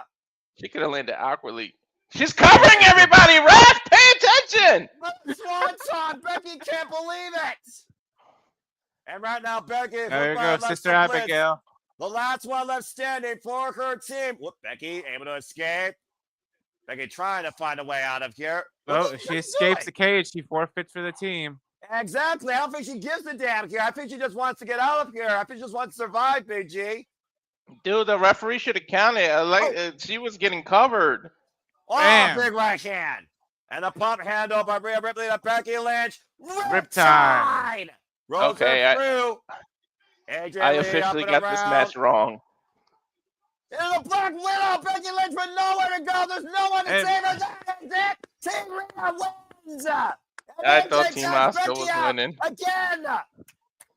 Dude, that Black Widow, that Widow's Peak is fucking awesome. It's a hell of a takeover. It's been Becky Lynch's undoing now twice. AJ Lee is 2-0, submitting Becky Lynch in the return of her WWE career and comes victorious in her first War Games ever. Your winners, Team Rhea Ripley, Io Sky, Alexa Bliss, Charlotte Flair, and AJ Lee. And Jessica Carr was the one that once again made a decision. That means the heels are winning the men, I think. I don't know, man. Let's go back to the replay, though. Again, this was the turning point, Big G. Yeah. It That cost. missed to the cost face her of in the Lash end. Legend. Well, let's bring in JJ to talk about the replay since he wasn't on here with us. Yeah, sure. Why don't we go ahead and give his highlights here? Go ahead, JJ. Good God. I'm with Walter. Why the fuck wasn't Jessica Carr counting the pinfall? Io was covering half the fucking field here. Apparently, the show does body weight distribution. Again, you gotta have the body weight distribution properly, and it wasn't there. And She Jessica was Carr wasn't in literally that ring. laying on top of like all the people. Jessica Carr was not in that ring. The referee did not consider anyone fully pinned due to bodyweight distribution. That's why Jessica Carr made sure when AJ Lee trapped Becky Lynch in the Widow's Peak, AJ Lee got the win for the team. She also missed Lash Legend's pin. She only counted Charlotte's. Either way, Lash Lash Legend broke Legend. her pin up. Speaking of Lash Legend, can we give that girl some props? She had a star-making performance when she entered this match. Oh Not yeah. bad. Oh, yeah. No doubt. No doubt. She was kicking some serious ass, and fucking even Trick tweeted, "I know she's not wearing that ring." Mm-hmm. It's like, hell yeah, she's wearing the ring, bro. Mm-hmm. She gonna not. That could have been a weapon. I was saying, I'm surprised you didn't use that. Great way to kick off War Games, though. Congratulations again to Team Rhea Ripley, the winner of this year's Women's War Games. And again, the babyface team with the advantage won, just like last time. Well, that was a good way to kick things off. Let's go ahead and take a look at some commentary real quick. And good to see Sandy, my great friend here. And coming up next, as we continue moving forward here, John Cena's 101st victory possibly at hand in his final PLE ever as he defends the Intercontinental Championship. It's the away team versus the home team as Dominik Mysterio looks to bring him the gold in San Diego. I'm gonna refresh my beverage here. I'll be right back. You're fine. Of course, they're doing the VTR here. Well, again, Big G, JJ, to your point, Lash Legend, yeah, not a bad debut, but at the end of the day, it was that inconvenient spot getting missed in the face and the concern shown by her partner and everybody for that matter. That kind of was Team Auska's undoing. Auska kind of screwed herself. She did. But again, you know, what a year for Lash Legend. Rumble and War Games and a call-up all in the same year. That's a pretty good debut. I mean, aside from not having a Mania match, like you can't really ask for much more than that. I'll give you that. Big things for Lash Legend, I think, for her career in the future. I'll definitely give you that, honestly. I do think we'll there is see an what upside. happens with her and Nia as a tag team. I mean, they could be the ones to ultimately dethrone the Kabuki Warriors. Now that we've got this written in angle, Auska blinded Lash. So there could be a little something coming there where Nia and Lash will now go after the Kabuki Warriors for the titles. Something! Why is something not a champion in TNA? Damn crime. That's a whole different conversation for another day. But again, it's not the first time we would have heel on heel dynamic. And you know Nia Jax is going to come back for blood after what happened to her partner, if that is perchance the truth here in this War Games match. The other question we got to consider, what excuse is Becky going to give now, and how much lash is she going to give Jessica Carr, who once again counted her in the loss? In this case, counted her in the submission. We'll have to find out. I mean, if this ends up developing into a story, that would be awesome. Because again, we talked about it, I think, on the Garden show, about how Jessica Carr is trained as a wrestler. Correct. So if this leads into something where maybe we get Becky versus Jessica Carr down the road, that would be an interesting development. It would be. Again, I mean, Jessica Carr, like I said, most integral female official, the WWE 101 Ref Corp. And again, she is a trained wrestler prior to becoming an official. But she's also been Becky Lynch's undoing the entire duration of the fall season. Exactly. And I mean, hell, if Michael Cole can be undefeated at WrestleMania, then we could seriously, Noah, I'm sorry to make you choke, but we could seriously end up building to Jessica Carr versus Becky Lynch at WrestleMania. It'll be a far more competitive match, I assure you. With that being said, we got our commercial break. Fuck streaming services. We get ready now for the WWE Intercontinental Championship match, of course, with John Cena defending for the final time on PLE in a match for the final time on PLE against Mysterio. Second time ever, one-on-one encounter. Of course, it was in Boston. John Cena, of course, won the Intercontinental Championship, completing the Grand Slam in his sixth ever Intercontinental Championship match against Dominik Mysterio. A young boy, literally humbled by his better and by his elder. Oh, man. What's up, Walter? JJ, it popped in my head. You know how you could build to that match? How? You have Becky in the Rumble, and she does one of those things where only one foot touches the rope, but you know how the refs are outside? Jessica just says she's eliminated. Both her feet touch the floor, and she kind of screws Becky out of the Rumble, and then that can lead to the WrestleMania. I can see either that or the chamber. Yeah. Do a quick count on her. Well, she's got a month and a half to figure that out before Saudi Rumble. And that being said, folks, again, this is the last of the PLE of this calendar year. We will be back though for Saturday's main roster. It's final match ever for the main roster. Yes, thank you. And again, we will be resuming the league next year in 2026 with Saudi Rumble. So please stay tuned for more details on that. Of course, John Cena. Go ahead, and just as a technicality, Noah, because we were talking about this a little bit before you came, is this truly John Cena's last PLE? And I ask that because Saturday night's main events now are exclusive to Peacock. They're not on NBC anymore. So technically, Saturday night's main event is a premium live event. It's quarterly, just like the original In Your Houses were before that became a monthly thing. But you can't see it on free network television. You can't see it on cable. You have to have Peacock to see Saturday night's main event. So wouldn't that technically make it a premium live event? I think premium live event is anything behind a paywall that you can't find on television. So if that truly is the case of Saturday night's main event before they move everything to this crappy ESPN service, then I will give you that. Yeah, I will say that his last match in Washington, D.C. that we will be covering, of course, John Cena for the last time. John Cena last time is now officially last time. Will be then literally 2 weeks from today. I'll consider that a PLE. But as far as the major named PLEs, you know, the original Big Four versus Big Five shit. This is literally it. And Survivor Series has had a mixed history for John Cena, if we're perfectly honest here, whether it was traditional, whether it was championship, or whether it was, in this case, the mid-cards. Again, he's defending the championship for the last time, as far as I know, on PLE of this caliber. And he's defending against what you call Mysterio or Guerrero. Long-term history with both of those families, going all the way back to Eddie Guerrero and John Cena back in that parking lot fight. And of course, this is a game of home versus away. While Ohio finally beat Michigan after Michigan beat Ohio last year, John Cena beat Dominik in Boston. Can Dominik beat John Cena on his stomping grounds in San Diego and send another personal message, not only to the C Nation, but literally to his father?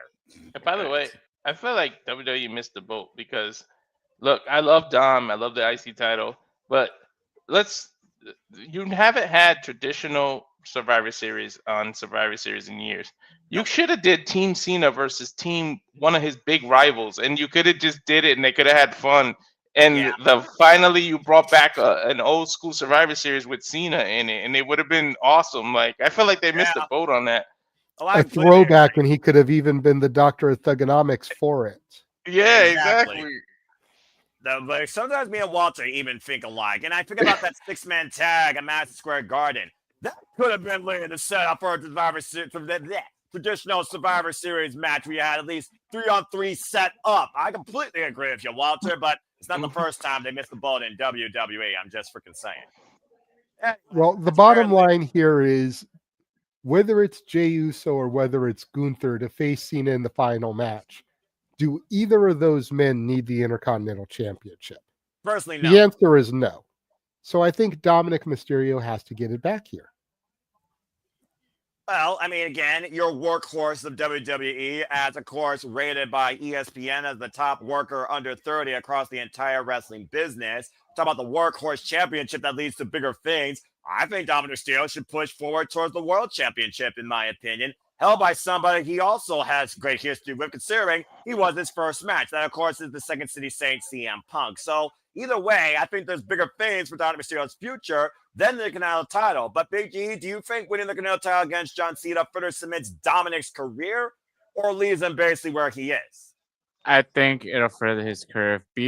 Defeating John Cena in his final Survivor Series PLE, I think, would solidify Dom.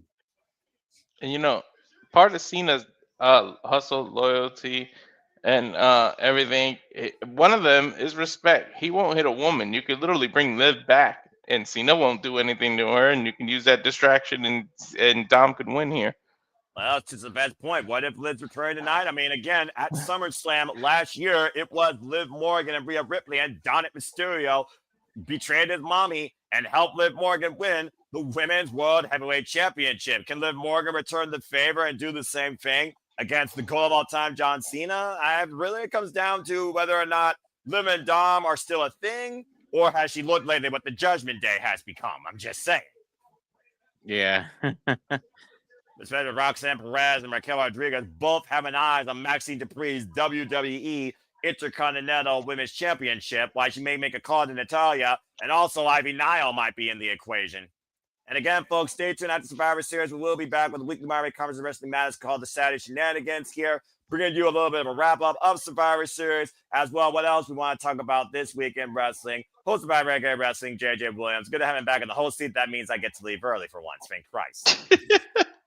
Oh, is that what you think? Oh, fuck Is yeah. that what you think? Damn right I do. You ain't going to change it otherwise.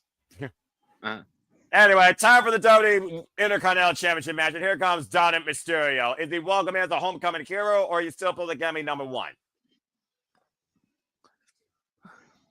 Sporting a mask, and of course, still holding the AAA Mega Championship. The hero of Mexico, the Bane of San Diego.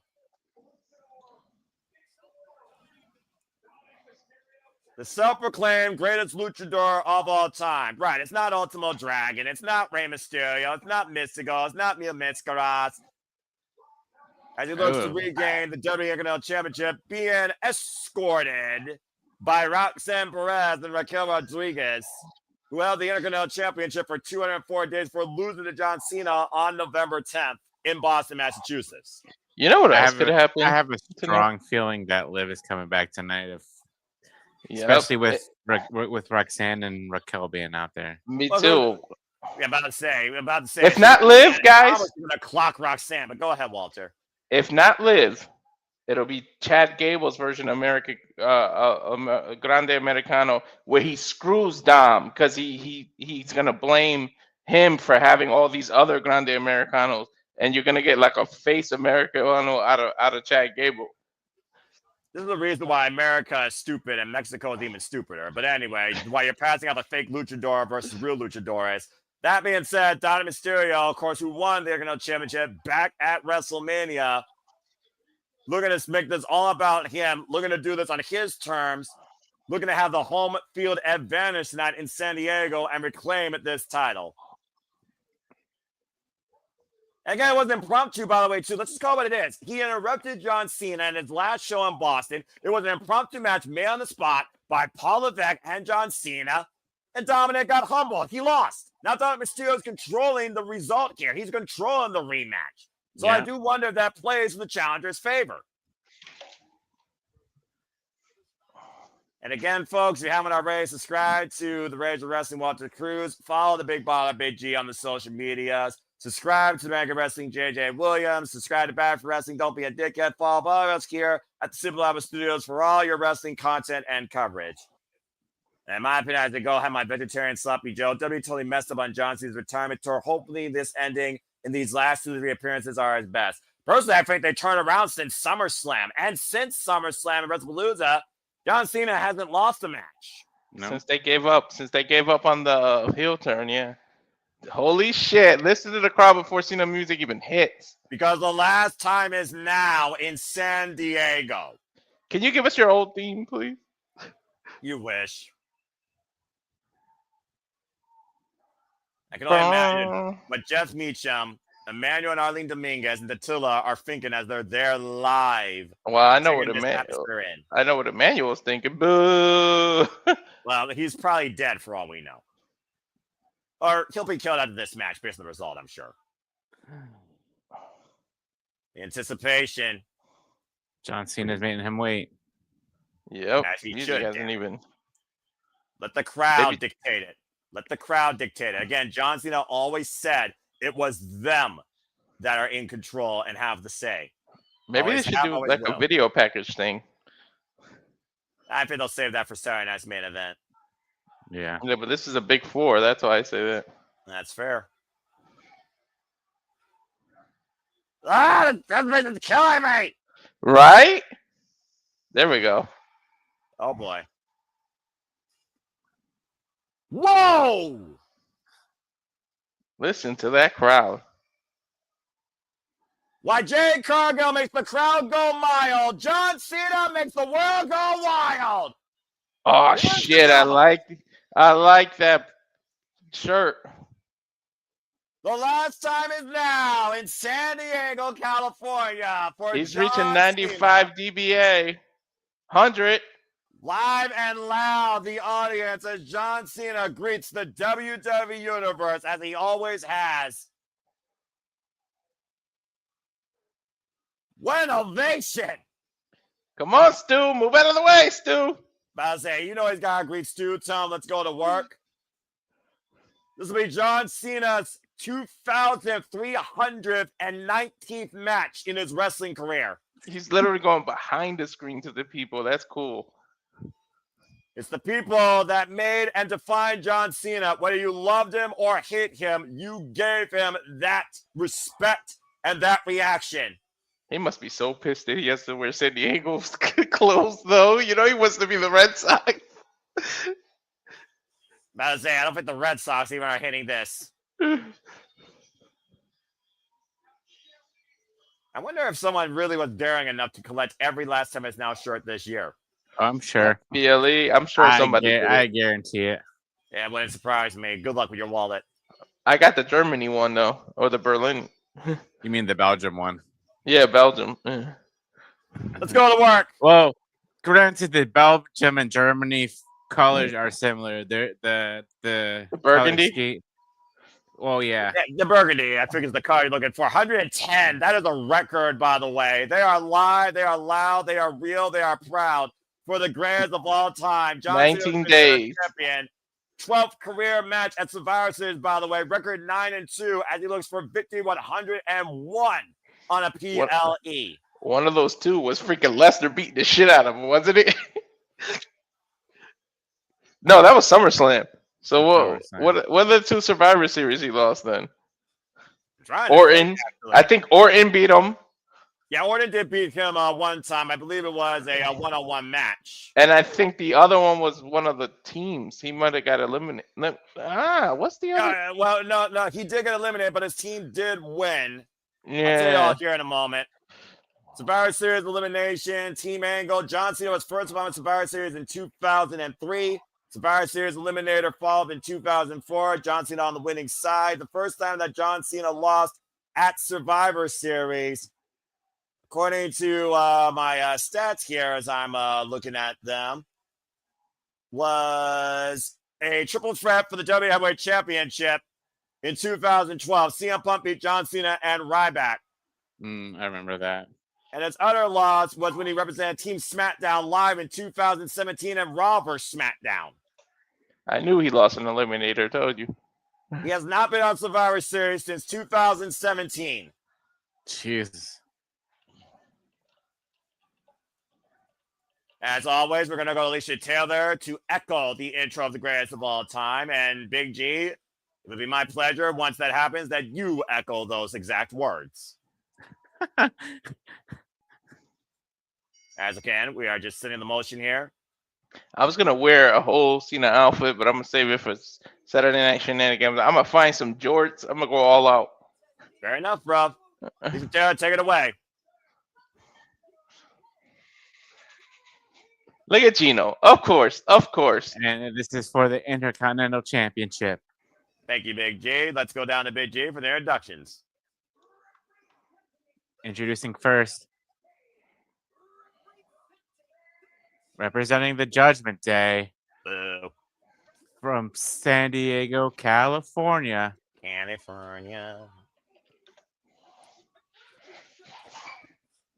Weighing in at 200 pounds, the AAA Mega Champion, Dirty Dom Mysterio. 28 years of age, involved 5 years in the game.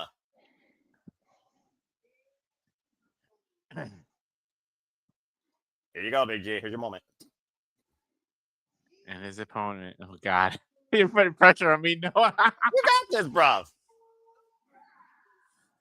he is the greatest of all time. Never seen 17.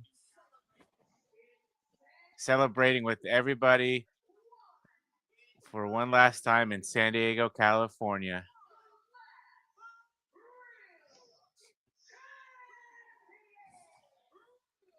The last real champion. Oh God, John Cena.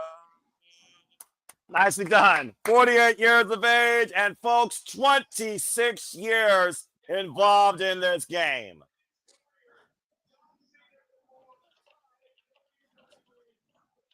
For the final time in his career, John Cena will take the stage of Survivor Series as he defends his newly won WWE Intercontinental Championship, completing the Grand Slam.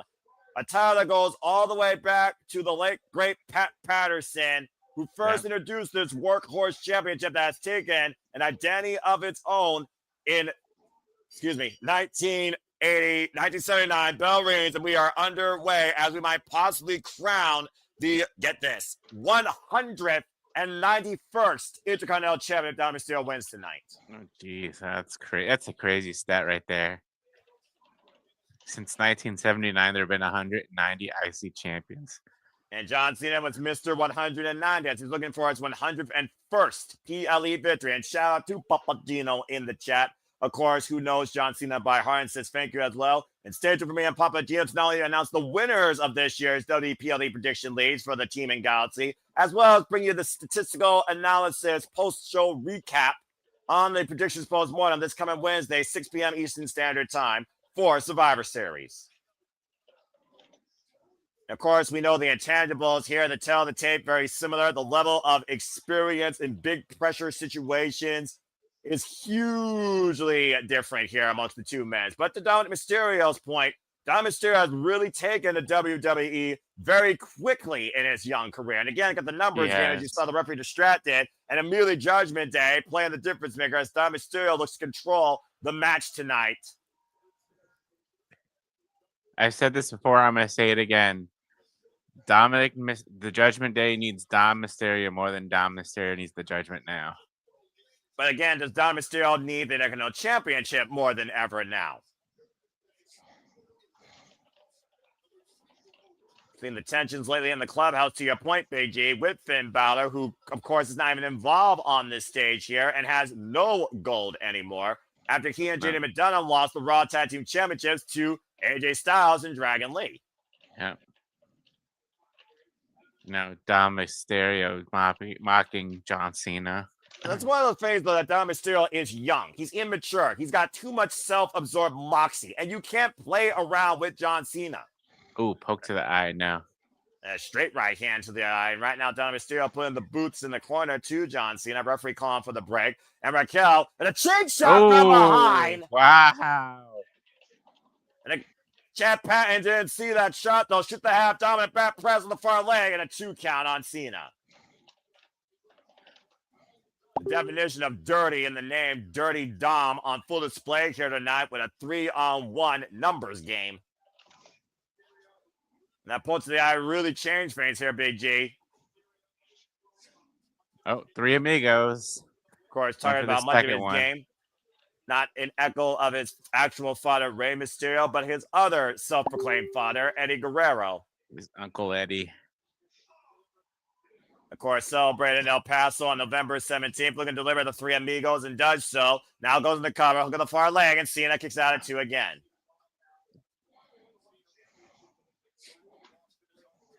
How important do you think it was for John Cena to complete the Grand Slam, Big G, honestly? Do you really think he needed the Intercontinental Championship to further solidify his career? I don't think he really needed it, but maybe just as a thank you for like his time in the business and, you know, him never winning it. They're like, you know, here you go.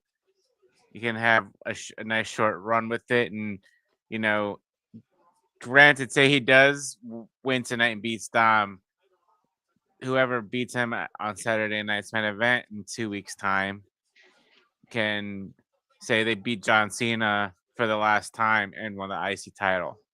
And Dom avoiding John Cena, who is probably looking for his first 5 moves of doom, and Dominik going to the outside again as Dominik Mysterio tries to drown out the noise here. And Roxanne and Raquel once again playing interception to Dominik Mysterio. This is interesting. What if Liv comes out to help Cena? Oh, and again, down from behind. Walter, you were also talking about Liv Morgan. We talked about, again, the connections of Liv Morgan and Dominik Mysterio since she intercepted the Judgment Day. As, of course, last year, Liv Morgan betrayed his mommy for Liv.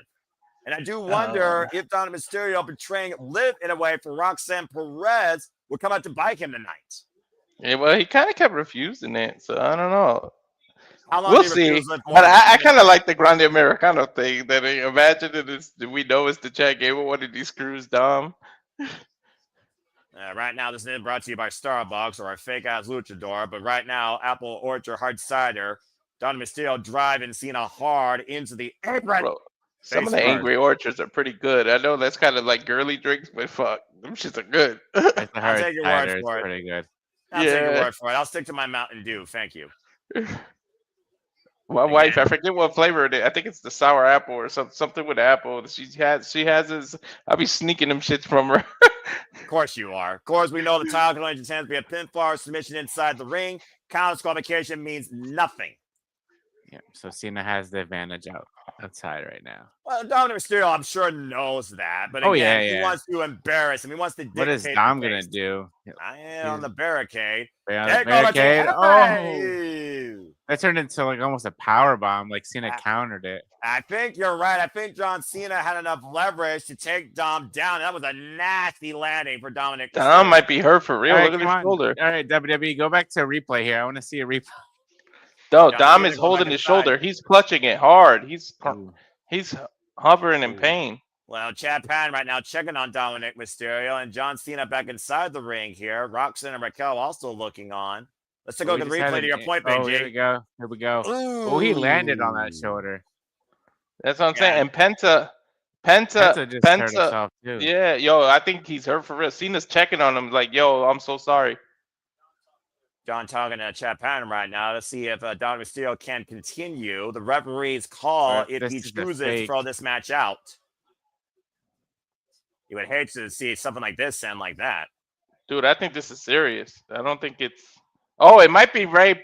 I mean, Dom fucking with him, and then this is how he wins. Well, Japan is calling for medical, so I don't know, but did he throw the X? Or maybe they're in the replay. he didn't throw the X yet. didn't Usually, if you throw throw the the X X, you yet. know the match is over. I mean, again, in a moment like this, on his home turf, no matter how you feel about the character, you hate to see a match end like this. Let's take a look at the replay again. I want you to Let's see. watch how that shoulder lands. I read Watch his the lips. shoulder. He says I can't move it. He said it. He said I can't Oh, yeah, move. he landed on that. I think he dislocated it, guys. No, wait a minute, back inside the ring. What the hell? Tahana bomb. Raquel Chocona bomb. And I got Sane here. What the fuck? I is told this? you it could be him screwing him. I said it. Collusion. Pop I rocks. look like Sam Pop Rocks Holy to John shit. Pop Cena. rocks. Are you fucking kidding me? And now look at Yo. Mysterio. Yeah, Dom Fucking faked him out. lion parasites. Possum. They're trying to Yo, after what just happened to Penta? And now Mysterio up to the top. Cross Why is the referee counting? for the title? The referee's not going to count the pin. He doesn't believe that shit. I don't blame him. No one wants to see a cheap-ass victory here. He's going to kick the Judgment Day out. That's when Liv can come out. This is the first time ever I've seen a referee with a brain in about damn fucking time.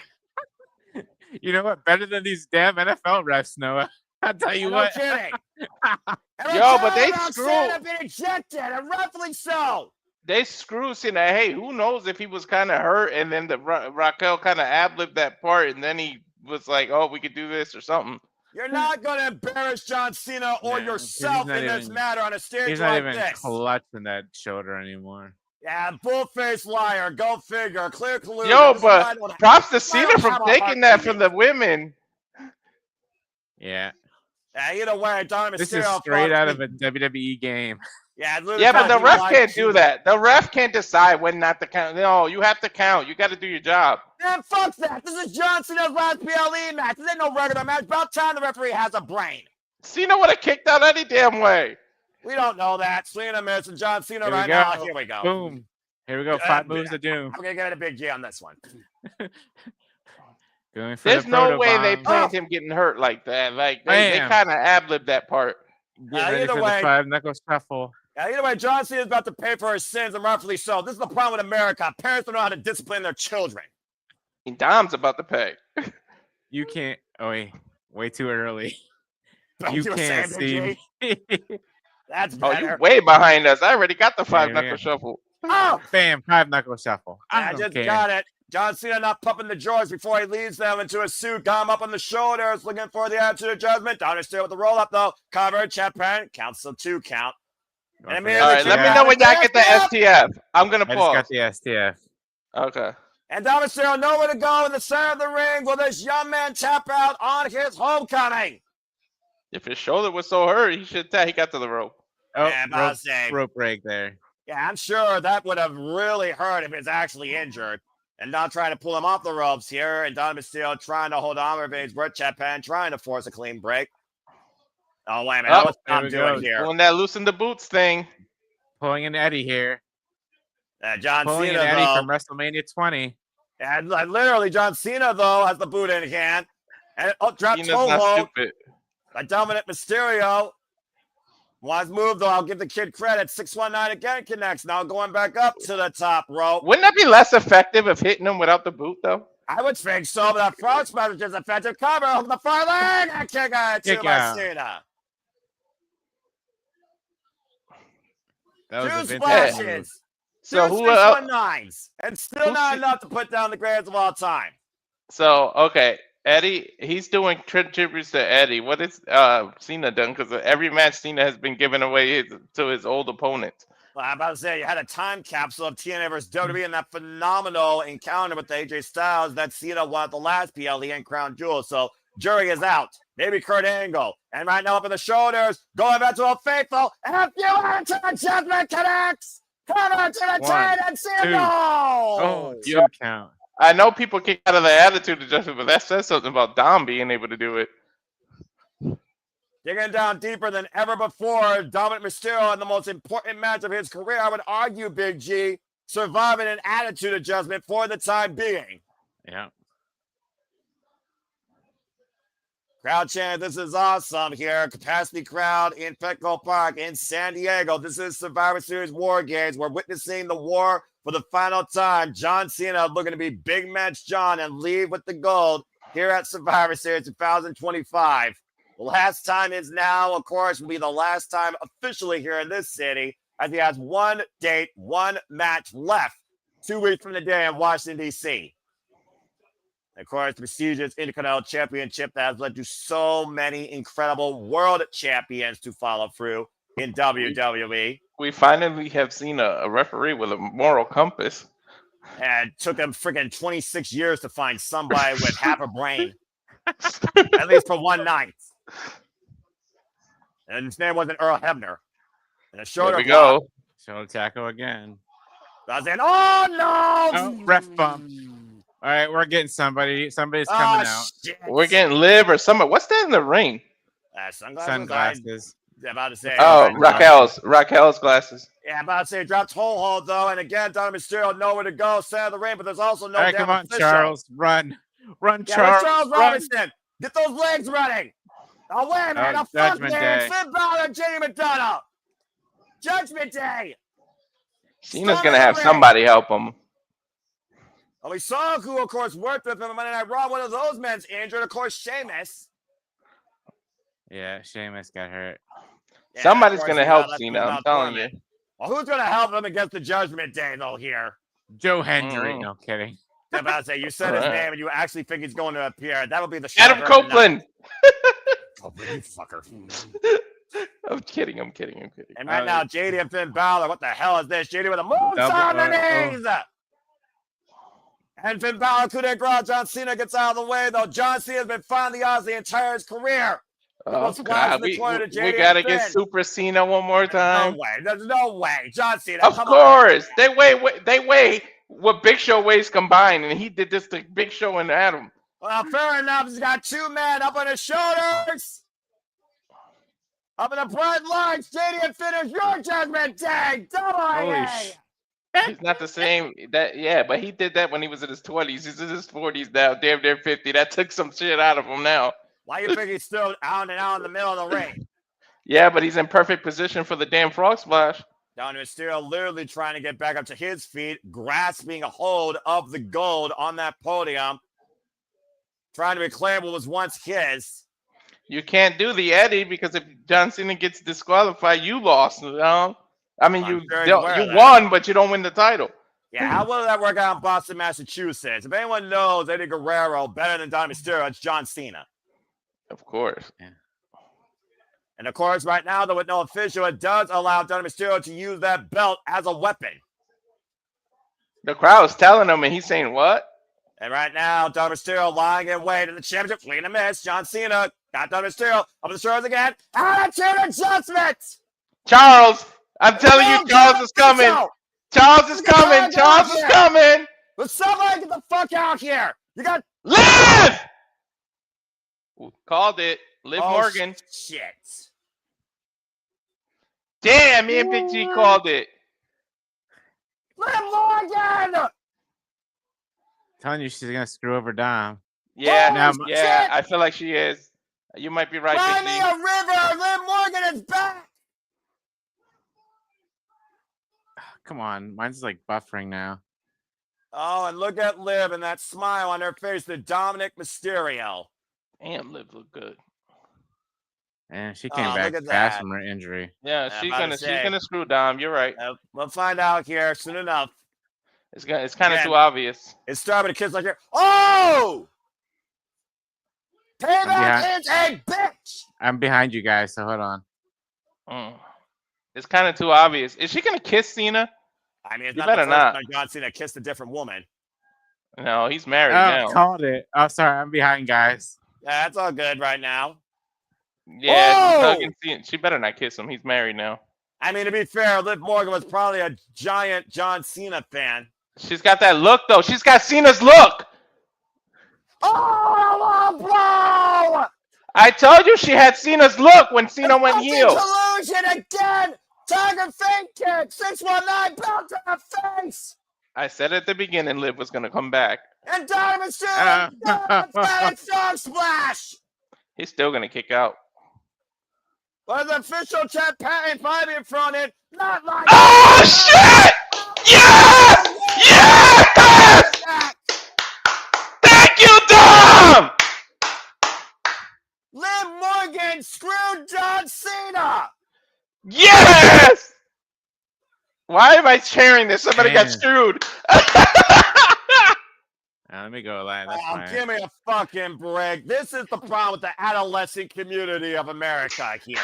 Why am I cheering that he got screwed? I don't know. Fucking Renegades. Liv Morgan and Dom Mysterio back together again and just screwed John Cena. Dom Mysterio again, the Intercontinental Champion. I said Liv was coming back. I knew it. Dirty Dominik Mysterio. Nothing clean about that guy.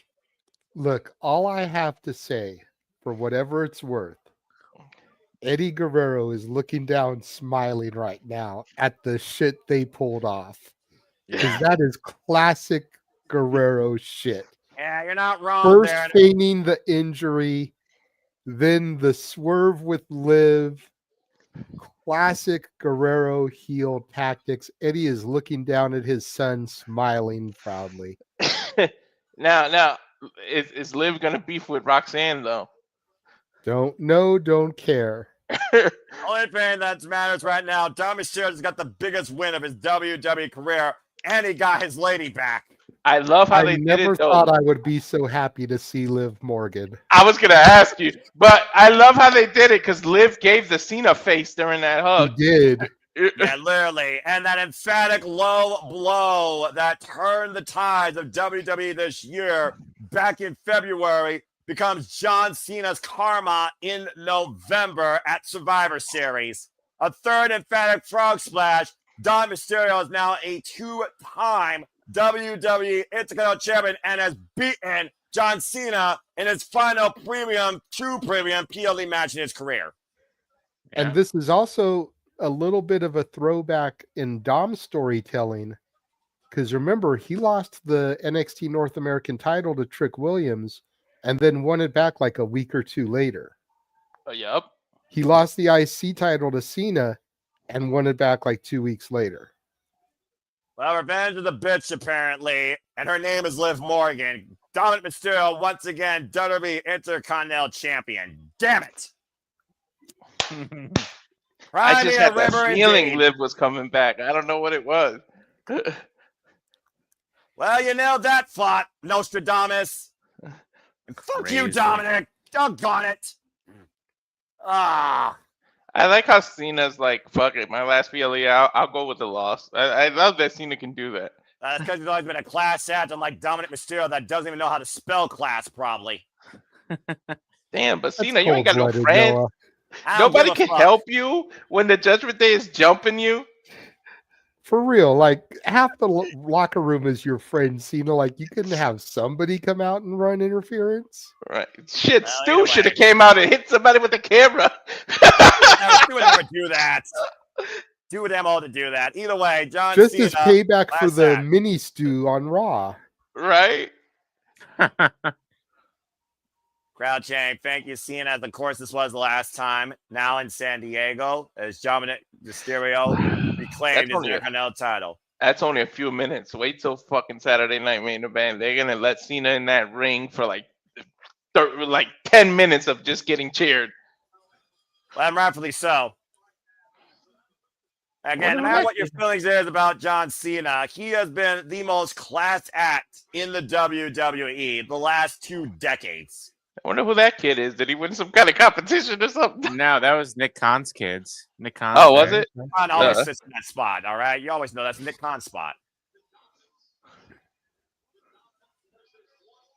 Well, 100 PLEs is nothing to be sad about when it comes to that career-lengthening victories. We're not going to see it, but you know Dom is waiting back there. He's going to hug the hell out of Cena when he walks through that.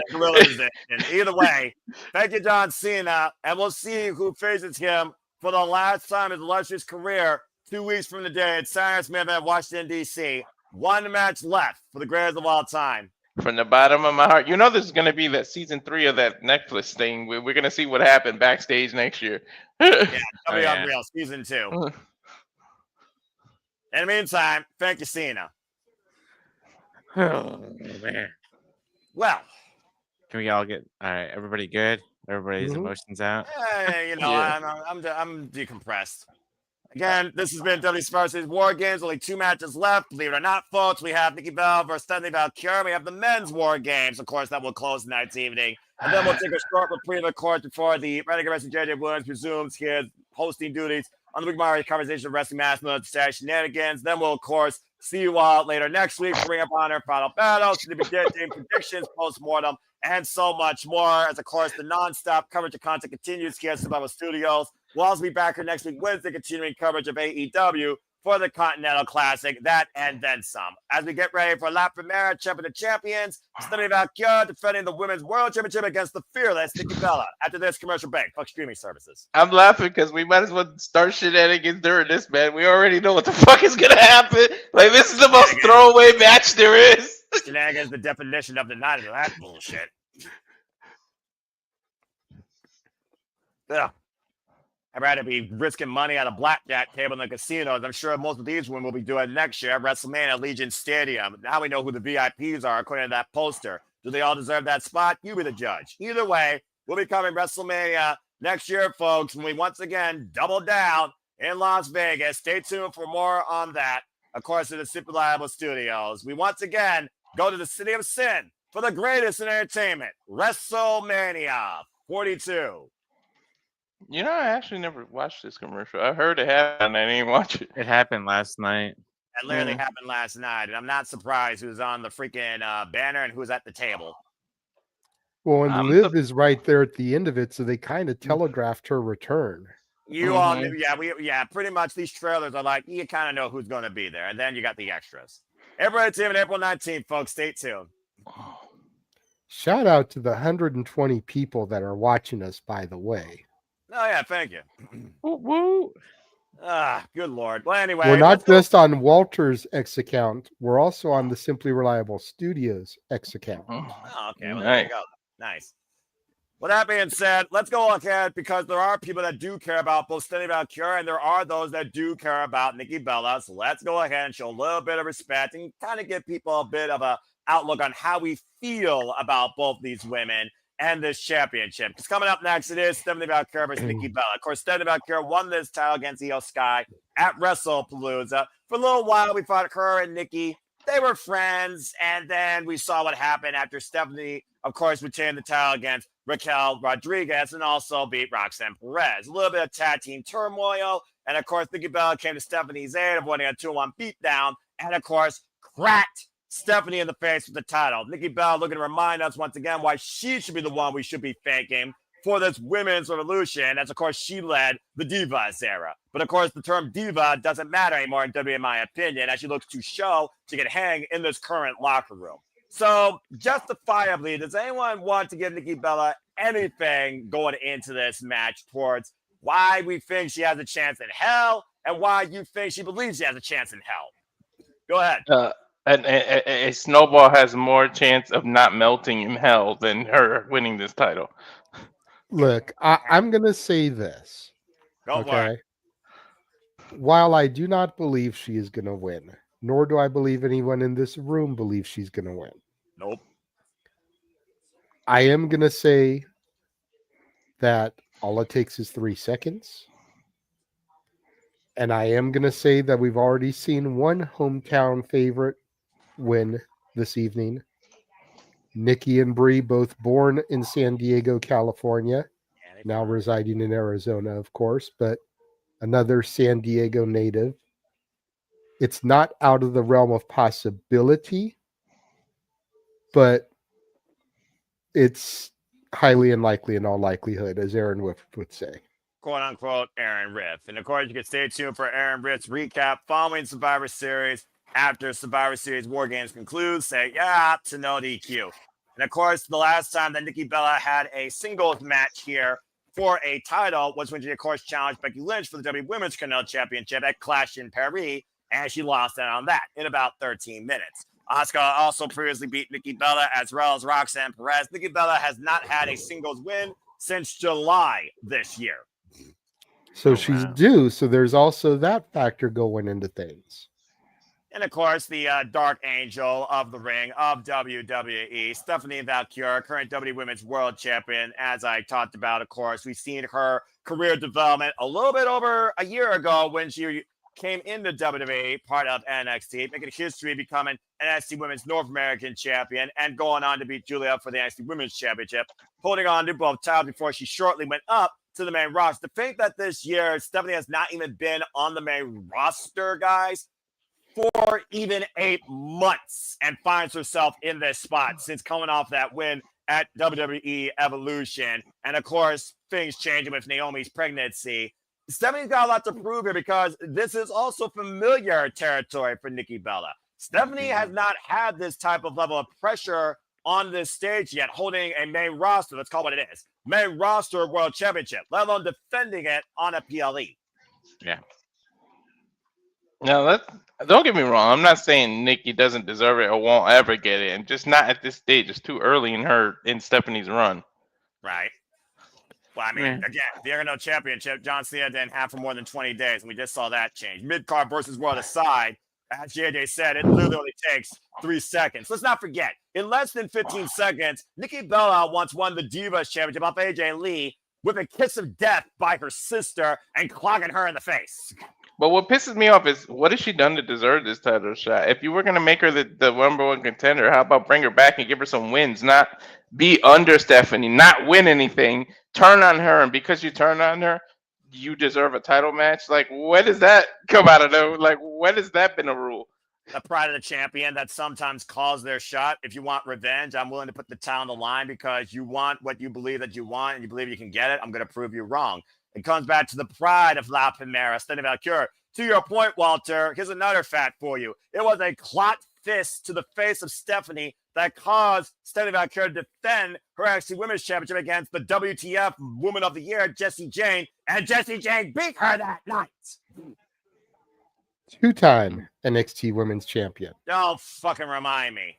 And speaking of 2 times, WrestleMania goes again 2 times in a row to Allegiant Stadium next year in Las Vegas. Again, folks, we'll be coming here April 18th, April 19th. Stay tuned for more on that. In the most busy week of the calendar year for us here at the Studios and anybody that is a fan of professional wrestling. Damn it. I'm trying to figure out if Star's my nephew.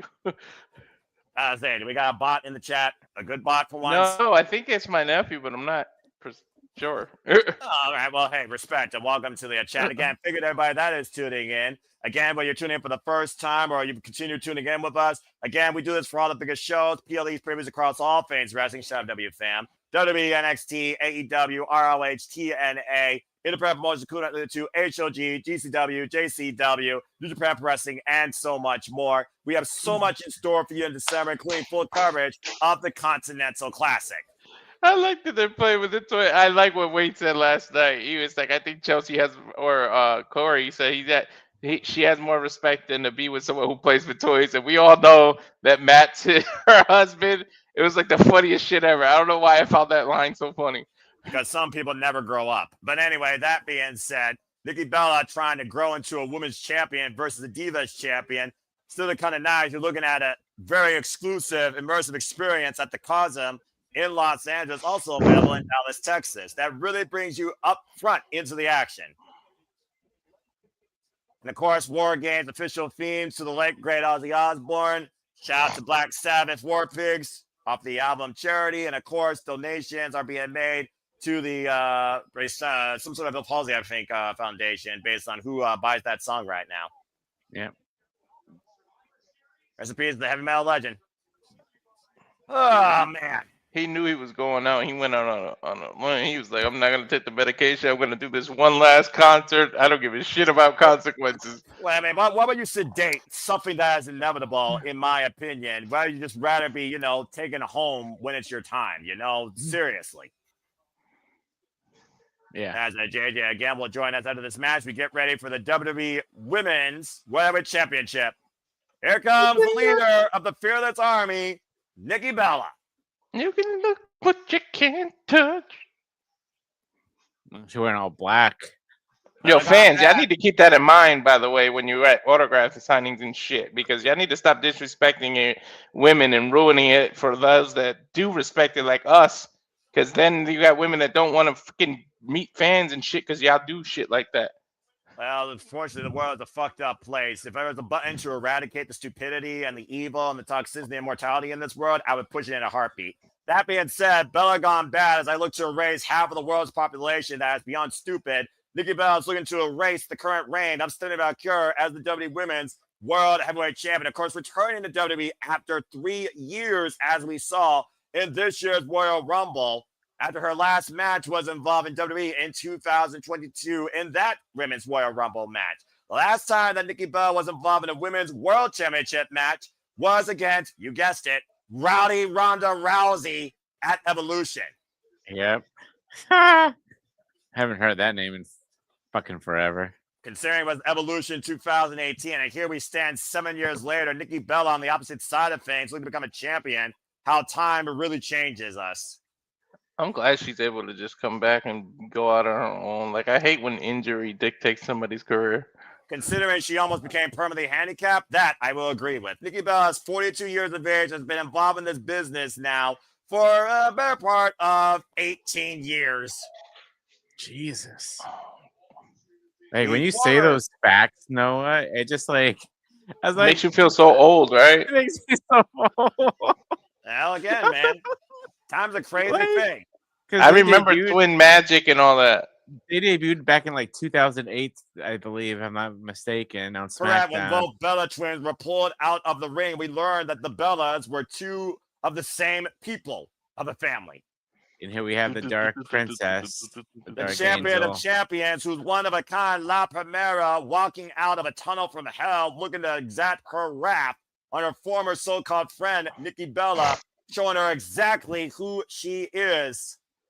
Y'all know she on my list. Why am I not surprised? I'm sure.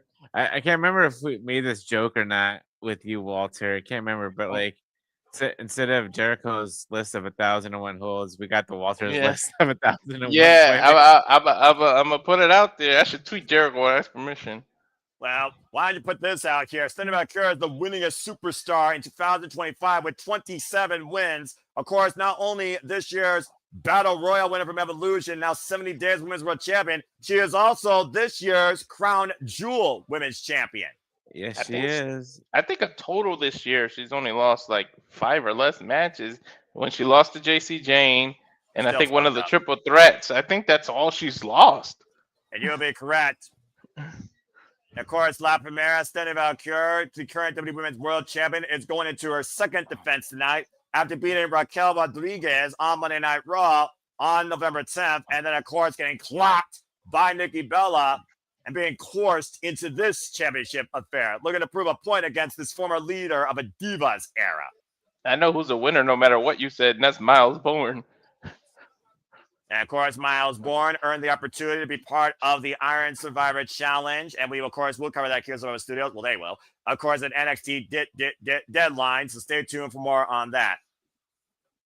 The bottom line, it's a diva versus a woman for the Women's World Heavyweight Championship. Do not underestimate Nikki Bella, though. Bella gone bad, Bella gone dangerous. Let's go down to Lisa Taylor for our introductions.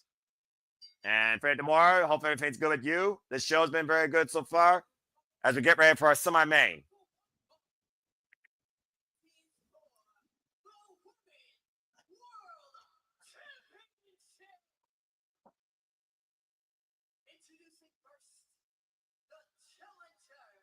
San Diego's own, by the way. Yeah, despite living in Scottsdale, Arizona. And WWE Hall of Famer, lest I forget. I'm sure most people forgot that stat, actually. Nikki's like, I'm a WWE Hall of Famer. I mean, you know, it's an accolade unless you pawn shop that ring. Nikki was always better as a heel, to be honest. I agree. She looks like a heel in general. And of course, the first signed WWE superstar from Chile, the current Women's World Champion, Stephanie Vaquer, 32 years of age, 16 years involved in the business, trained by Grand Apache.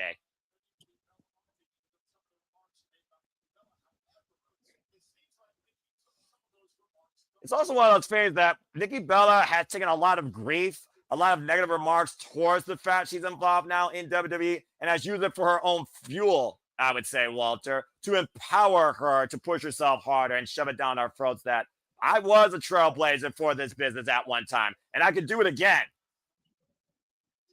And right now, Nikki Bella putting the boost towards Stephanie Vaquer, and again, challenger mounting the champion here. Of course, challenger has a chance to be a pinfall submission inside the ring. And shout out to our own fearless Bella, of course, of no DQ, Caitlyn. I hope Caitlyn is enjoying this match, but I think it's safe to say even Caitlyn knows that Nikki Bella not necessarily has a strong chance to leave with the championship. No. Oh! Of course, held the Divas Championship, though, for 300 days in her illustrious career during one run. I make a joke, but it's I make the joke, but it's one-on-one. That means anybody has 50-50 shot no matter what. Yeah. Well, at least right now for the time being. Oh! The running leg drop right now across the throat of Nikki Bella. And right now we got the sidestep here. A big headbutt right now by Stephanie Vaquer. Damn. It's one of those things also when you figure about somebody leaving the ring forever. Like they said, put up the jorts, put up the shorts, see nothing but a suit going forward. But if there's one thing you can say about professional wrestling, never say never. Nikki Bella, at risk of being permanently handicapped in a wheelchair, finds herself now back in WWE competing for a Women's World Championship. I'm just saying. But again, Frank, integrity is a strong motivator too. I don't know about John Cena as a future, but thank you for your comment and thank you for your fandom. And again, thank you, Cena. Also, fuck you, Dominik. The sidestep now, big forearm by Stephanie Vaquer. You gotta throw that in there. You know damn fucking right I'm gonna throw that in there. Grabbing Nikki hard into the front of the announce table. Of course, those newly reinforced announce tables. Yeah. And of course, agitating the Dark Angel of the ring. That is never a good idea. And Nikki Bella right now being braced against the apron here, thrown across the chest. Oh, drove her knee to the apron as Nikki gets out of the way. Ooh. Face first goes Stephanie Vaquer on the floor. Ooh, face plant. Nikki Bella, who held the WWE Divas Championship for 300 days across 12 successive defenses before losing it to Charlotte Flair at Night of Champions in 2015. That was the last time Nikki Bella was a actual Women's World Champion of a sort. So 10 years ago. Yeah. God almighty. Shoulder block. And of course, taking a 3-year hiatus where again we thought we would never see her put those Nikes on again. Nice snap suplex there by Nikki Bella. Here's the cover. Hook on the far leg. Gets the 1 count. It does kind of suck that the tag titles, women tag titles, weren't a thing when her and her sister were in their prime, because they would have got a run. Yeah, the jury is out, but I mean, when you're born literally together to get in this business, as the Bella twins literally come from the same family, I could see that. Damn, big forearms by Yeah, right now, Nikki Bella commanding the pace of this match. Which is typical the heel usually does at the beginning of the match. And the way she crossed Stephanie's arm, I thought she was going to hit her with her own move, the Devil's Kick. I swear to God. Freaking straitjacket hold, though, being applied here by Nikki Bella to Stephanie Vaquer while driving her knee into the spine. Mm-hmm. And you talk about before, what did Nikki Bella do to earn this? Some people are all about, it's not about what I did lately, it's about what I did in the past. And Nikki Bella, she might be trying to go off that former glory here in between. She's spanked her. yeah.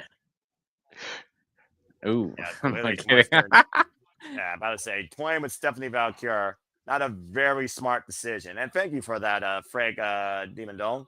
Oh. And like and subscribe to Radio Wrestling. Well, to everybody, but me, please. And it's not about me. Subscribe to my friends. Follow my friends. I'm just a voice that's trying to engage in all things wrestling and encourage a positivity in wrestling. Ooh, right. Oh, man. Face first goes Stephanie. Right now, just continuing to work Stephanie Vaquer here in the ring. As a cover, hook on the far leg. It's a 2 count. Feels like that Nikki Bella is exploiting and wearing down Stephanie more mentally, though, than physically. Really getting in the champ's head. That's why we're in this match in the first place. Yeah. Really dominating here right now. Now bracing Stephanie up against the second rope here. Stephanie Vaquer, like I said, who came into WWE just last year, has only been involved in WWE now for literally 16 months. Yep. She got that exposure from AEW. WWE took notice and poof, the rest was history. All right. And of course, Nikki Bella's exposure of a different sort was brought on when her and literally her sister were nothing but valets for the early duration of their careers. Now grabbing the arm and draping armbar across the top rope here. Got locked in, could only hold it though Ooh. for 5 seconds, but a lot of damage can be done there. Nikki right was now, smart. She knew what Stephanie was going for and held onto the ropes. Yeah, Blitz out of sign and plants him with a spine buster. Damn. Buying herself just enough time for a countermeasure. Again, veteran move to your point, Walter, at the experience level there. And Nikki Bella right now. Trying to mark Stephanie's move, and Stephanie with the roll of the cutter. And gets a 2 count. Oof. A sidestep, backdrop suplex by the champion. You know what's usually next? Oh, no. El beso del diablo. And the BDT about to come and play in San Diego. Walter's favorite move as she turns her over. Gator rolling her to the outside, though. Nikki Bella holding onto the ropes. Very smart by the challenger. That was Nikki using her weight to roll to the ring. To the rope. But clearly was attempting the devil's kiss, and Nikki Bella has very well scouted the champion prior to this. Oh, I thought she hit her own face. She was doing a neck breaker off the top rope. Yeah, about to say throat first counter there by Nikki Bella to Stephanie across the top rope. Oh, and a super kick knocks Nikki's lights out. We're going to down center of the ring. Champion unable to follow up, though. We got a momentary pause and reset point here in this match, guys. Mm-hmm. Again, the key word here, though, like I talked about with Chris Stein, Mercedes Moné, is focus. And we know that Stephanie is very focused on sending a very strong message towards the leader of the Divas era. Big headbutt here by Stephanie. Forearm exchange now by Nikki. And both Tim and Charlie back up to their feet. And Stephanie right now just wailing away against Nikki. Spinning Solvat. Combination offense by the champion. But again, clothesline takes down Nikki Bella. And cover now right now. Current champion in control. Suplex. Snap suplex. Turn her around. Front face lock. Snap German. Great offensive exchange here right now. Up and around. Roll up now by Nikki. Oh, excuse me, by Stephanie to the bridge. And 2 counts. Ooh, So close she for almost Shane. had her. That's a great combination right there with the roll up and then bridging with her body, forcing Nikki to exert even more energy to get out of the cover. And Stephanie once again falling up against Nikki, gets the boot up. Barely. I don't think that affected Stephanie. And nothing else probably just pissed her off. Oh, wait a minute. Oh, dragon screw leg whip. Ow. We saw Stephanie implore this against Io Sky ahead of beating her for the vacated Women's World Championship. Yeah, and she used the freaking spinal tap, not the SVD, even though she's doing it now. SVP for the win. Hook up all plays. Team hook by the champion. Nikki kicks out at 2. I think her new official move is the spinal tap because more and more people are starting to kick out of the SVD. Yeah, that package net breaker over the knee, to your point.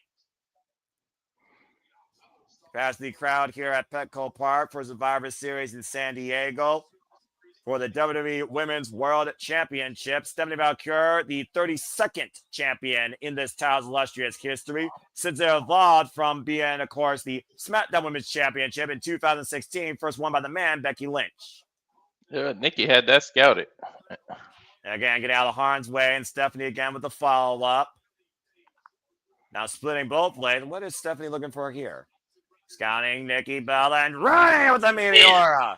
Meteora. Lasting with the knees in the corner. Jeez.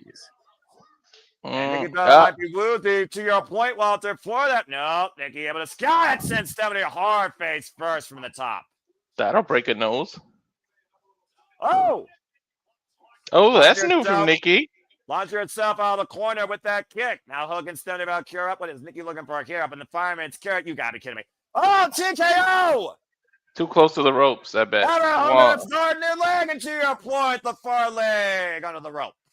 Yep. We knew. I knew it. As soon as she hit that TKO, it was way too close to the ropes. Yeah, I think it was guaranteed that Stephanie could have won that in her own opinion if that Stephanie didn't get that leg underneath the rope. Yeah, Nikki could have won that if it was in the middle of the ring. So Stephanie lucky. You notice that like each match is in a different ring. The Cena match was in the left ring, and now this one's in the right. That's normal for War Games and Blood and Guts, dude. They always interchange the rings during those other exhibition matches. The Rack Attack 2.0, by the way, that move's called. Big headbutt as Nikki Bella again driven down to the outside. Well, she had to modify it. She had to modify her old torture rack because it would hurt her and her neck, exactly. Yeah, hurt her neck. Again, the power of Stephanie though, and again. Oh man! A knee straight on the chest.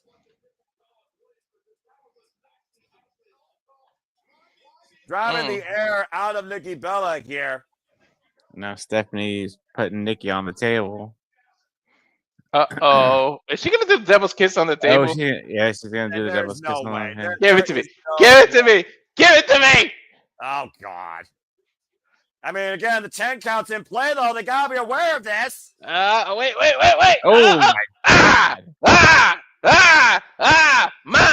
my, see, da, woo.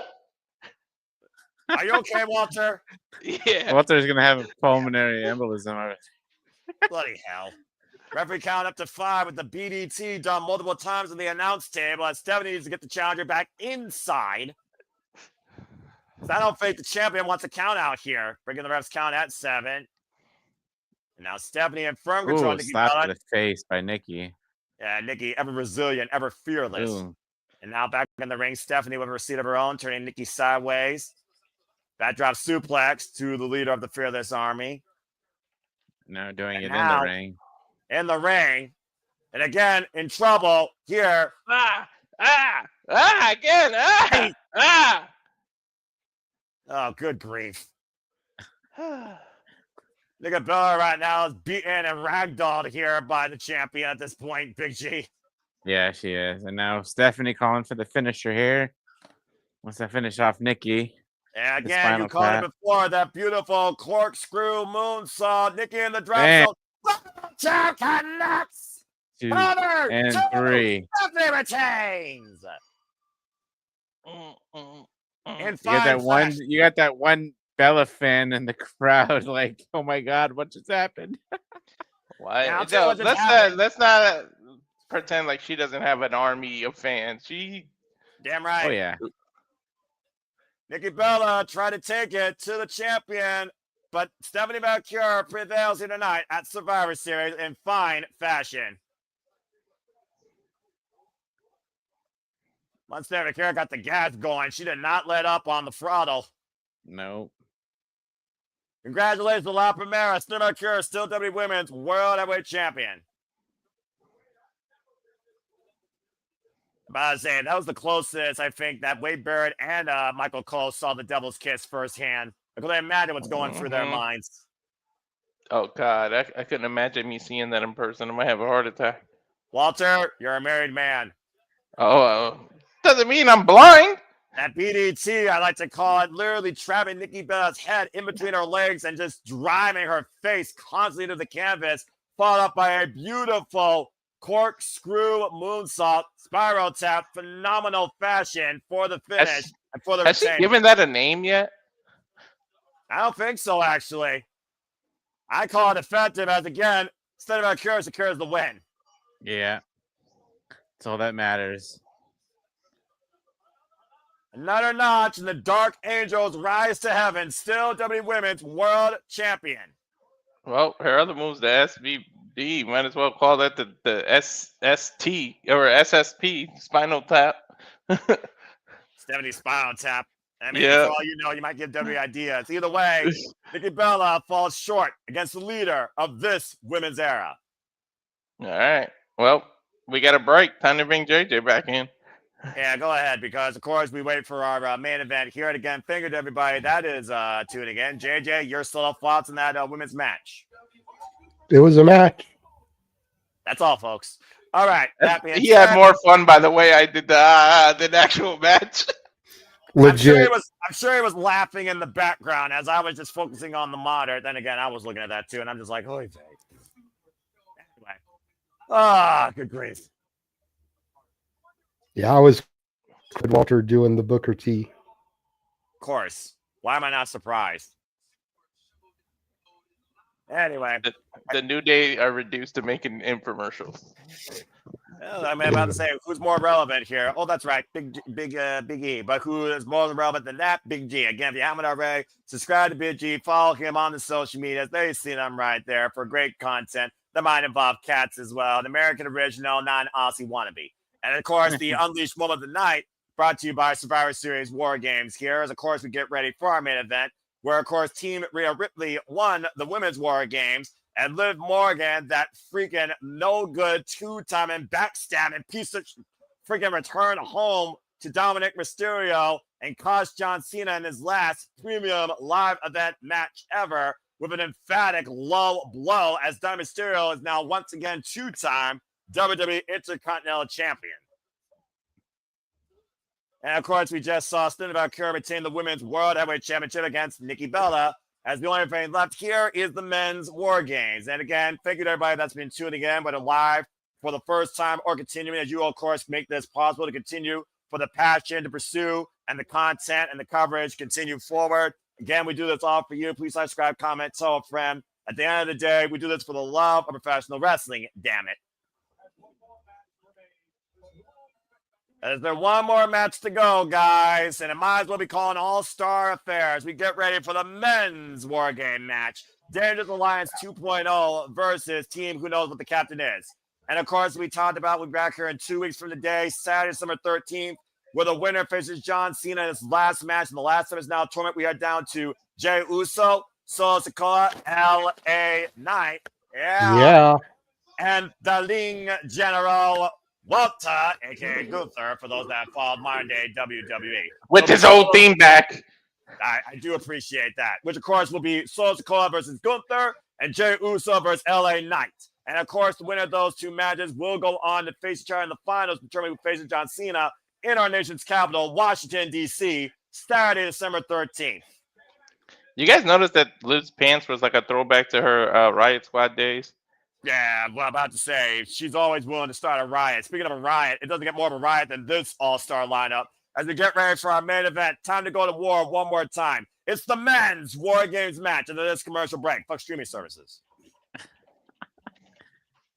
So you guys have probably talked ad nauseum about this Men's War Games matches, the ties that bind the men, that could also separate the men, and, of course, this newfound dangerous alliance led by Paul Heyman. So there's no turning back. This is your closing thoughts, your closing remarks. Based on what you saw tonight, what does everyone want to say about this? Walter, I'll start with you looking at what we got here. That's literally upon us in moments.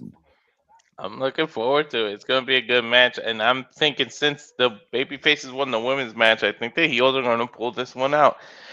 And I did change my pick. I don't know if you got it when I redid it. So hopefully you did. But yeah.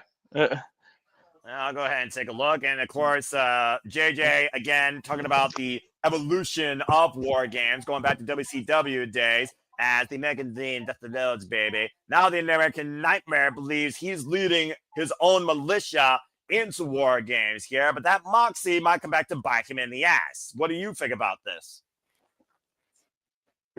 It's... I don't know, man. Like this match has got me all kinds of flustered with the ways that it can go. That's fair. And, of course, Big G, Paul Heyman bringing the troops together here. The suspended Drew McIntyre, the Beast Incarnate, Brock Lesnar, the Maverick Logan Paul, probably the greatest celebrity to wrestling transition since Rowdy Ronda Rousey, despite the fact she started off, of course, in MMA and the future right now in Braun Breaker, Paul Heyman has all the tools needed here probably to secure victory here in this War Games. Definitely. I mean, just having Brock Lesnar in a cage, like everybody on the other side of the other team is pretty much screwed because they're all going to Suplex City at one or more times in this match. And I feel bad for Jeff because he's going to be there live and in person watching this.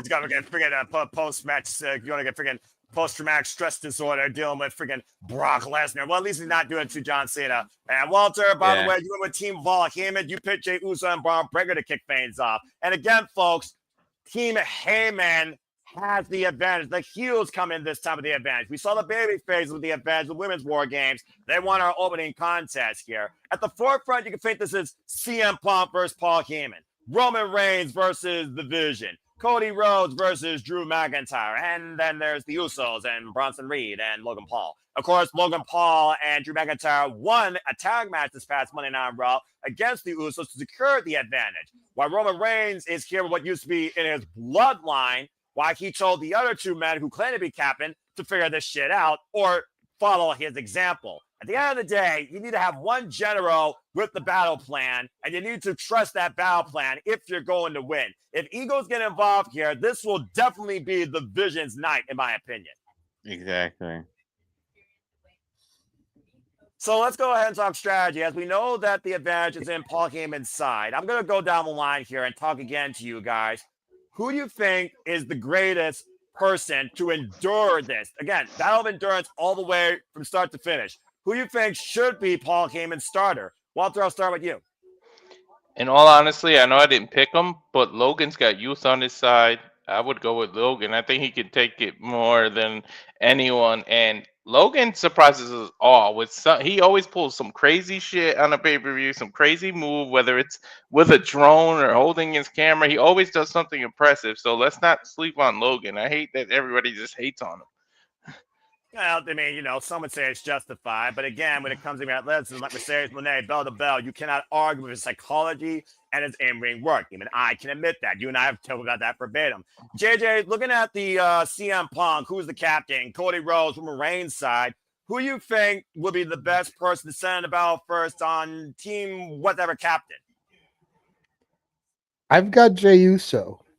There were a lot of arguments made last night on simply predicting about the crowd, the yeeting and everything. I give Jey Uso the start, let the crowd kind of get it out of the system because you're not really going to be able to stop the match to get everybody yeeting. Right. And if he comes out later, you're going to want him to get in there quickly, which isn't going to give them the opportunity to truly yeet. So get him out there, have him be first, and put him against Logan Paul. That was my picks for starting. I think those two will mesh well, and they'll put on a good match until whoever the next person comes out is. Well, to your point, Jey Uso and Logan Paul had fallout when Jey Uso, of course, was the world heavyweight champion. In fact, he challenged him for that title at one time in one-on-one action. Big G, again, we don't necessarily know who truly is in battle here, but there is one thing common when it comes to the side and left. They all freaking hate the Vision. And that might be the one thing that unifies them here. So what do you think is the best strategy for both men to start with on their sides? I would have to go with JJ. Have Jey Uso and Logan Paul start off the match. So as far as starters, who do you think is the greatest weapon on each side? I mean, I feel like everyone's going to say Brock Lesnar when it comes to Paul Heyman because Paul Heyman knows Brock Lesnar doesn't work by the hour. But at the end of the day, who's the most destructive obstacle that you could have on team whoever captain, Big G? I would say Roman Reigns. Roman Reigns, besides the Usos, Roman Reigns has the experience in war games, and I think he knows what to do. Oh, sorry, we got a Topanga sighting. We know how much he loves Vader wrestling. Shirt, by the way, wasn't Vader on Boy Meets World? Yes, he was. So that's a nice little throwback there. He played Ethan to play his father, if I'm not mistaken. Yeah, that big dude's father. Yep, he was kind of abusive or something towards him. Well, guarantee you there's going to be nothing but abuse and punishment here soon enough when these 10 men are locked inside this 2-cage structure. Who's this kid? What is this nerdy kid doing? Like this John Cena? I think he won that competition, the Xfinity Yep. thing. Yeah, the sheep are Yeah. getting upgraded. yeah, and Xfinity. God bless Roxanne Perez. Of course, Xfinity giving them a front row VIP experience at a WWE PLE. So nervous. She's on the list too. She's on my list, damn it. You can scratch her off your list. Damn it, that was my NXT before it was anybody's NXT. And before Roxanne Perez was the prodigy of WWE, she was the prodigy of professional wrestling. Of course, former Ring of Honor Women's World Champion. Of course, in the ring with the virtuosa Deonna Purrazzo, former New Pro Texas champion in the ring with Killer Kelly. Xfinity, of course, supporting the Wi-Fi capabilities here and the decibel meter at Survivor Series War Game in Petco Park. As you all support us here as we cover this entire PLE for you. Again, I hope you all had a great time. It's been a pretty darn good show as we get ready for the men's War Games match. Again, if you haven't already, subscribe, follow Rock and Rhodes, follow DJ, of course, at 12 Robes and CornyFan8876 on the X. I'm sure they'll have a lot to talk about in the next episode of Rock and Ropes as we get ready for our main event here, the men's War Games match. They're actually doing an audio watch along, or they were doing an audio watch along of the show. They stopped, so Nice. follow Corny Fan. That's actually DJ. 12 Ropes is Ropes' account. Anyway, it's DJ and Ropes. I got you. So just in case they decide to go back live again. And Attendance was just announced. Yep, congrats to the WWE Universe. 46,016 W fans have packed out this baseball stadium for Survivor Series War Games.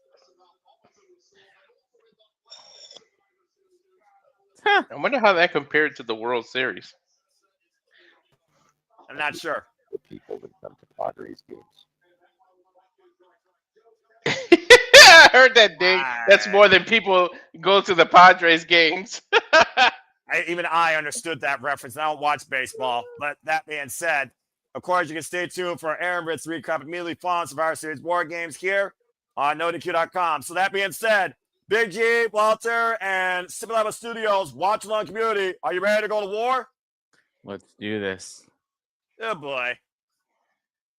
Again, we know the factors here that led us to this War Game scenario. When the Vision betrayed Seth freaking Rollins following, of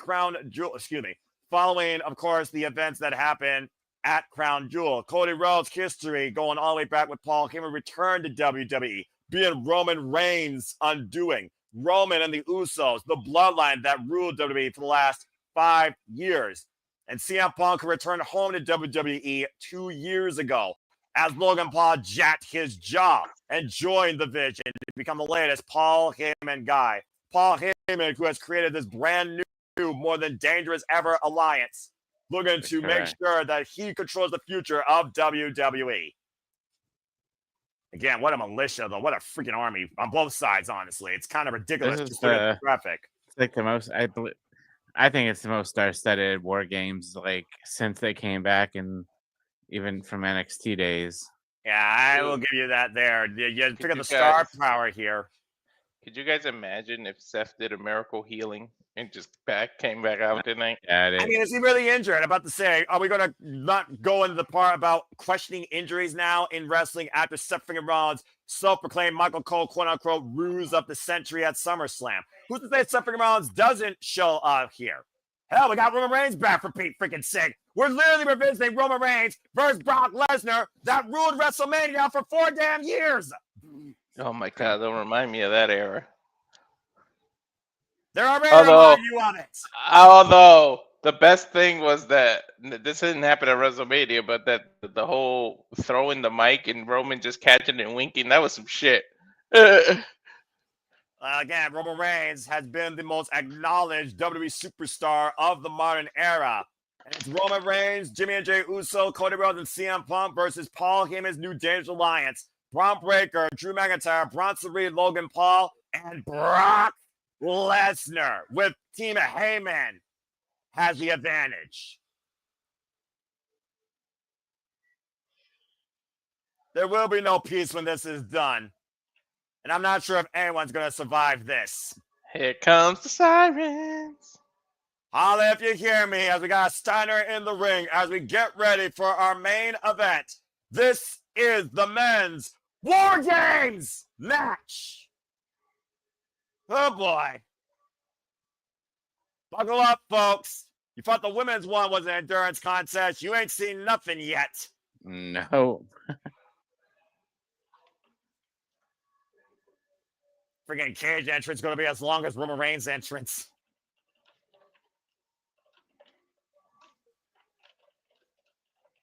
Two rings, one cage, 2 words.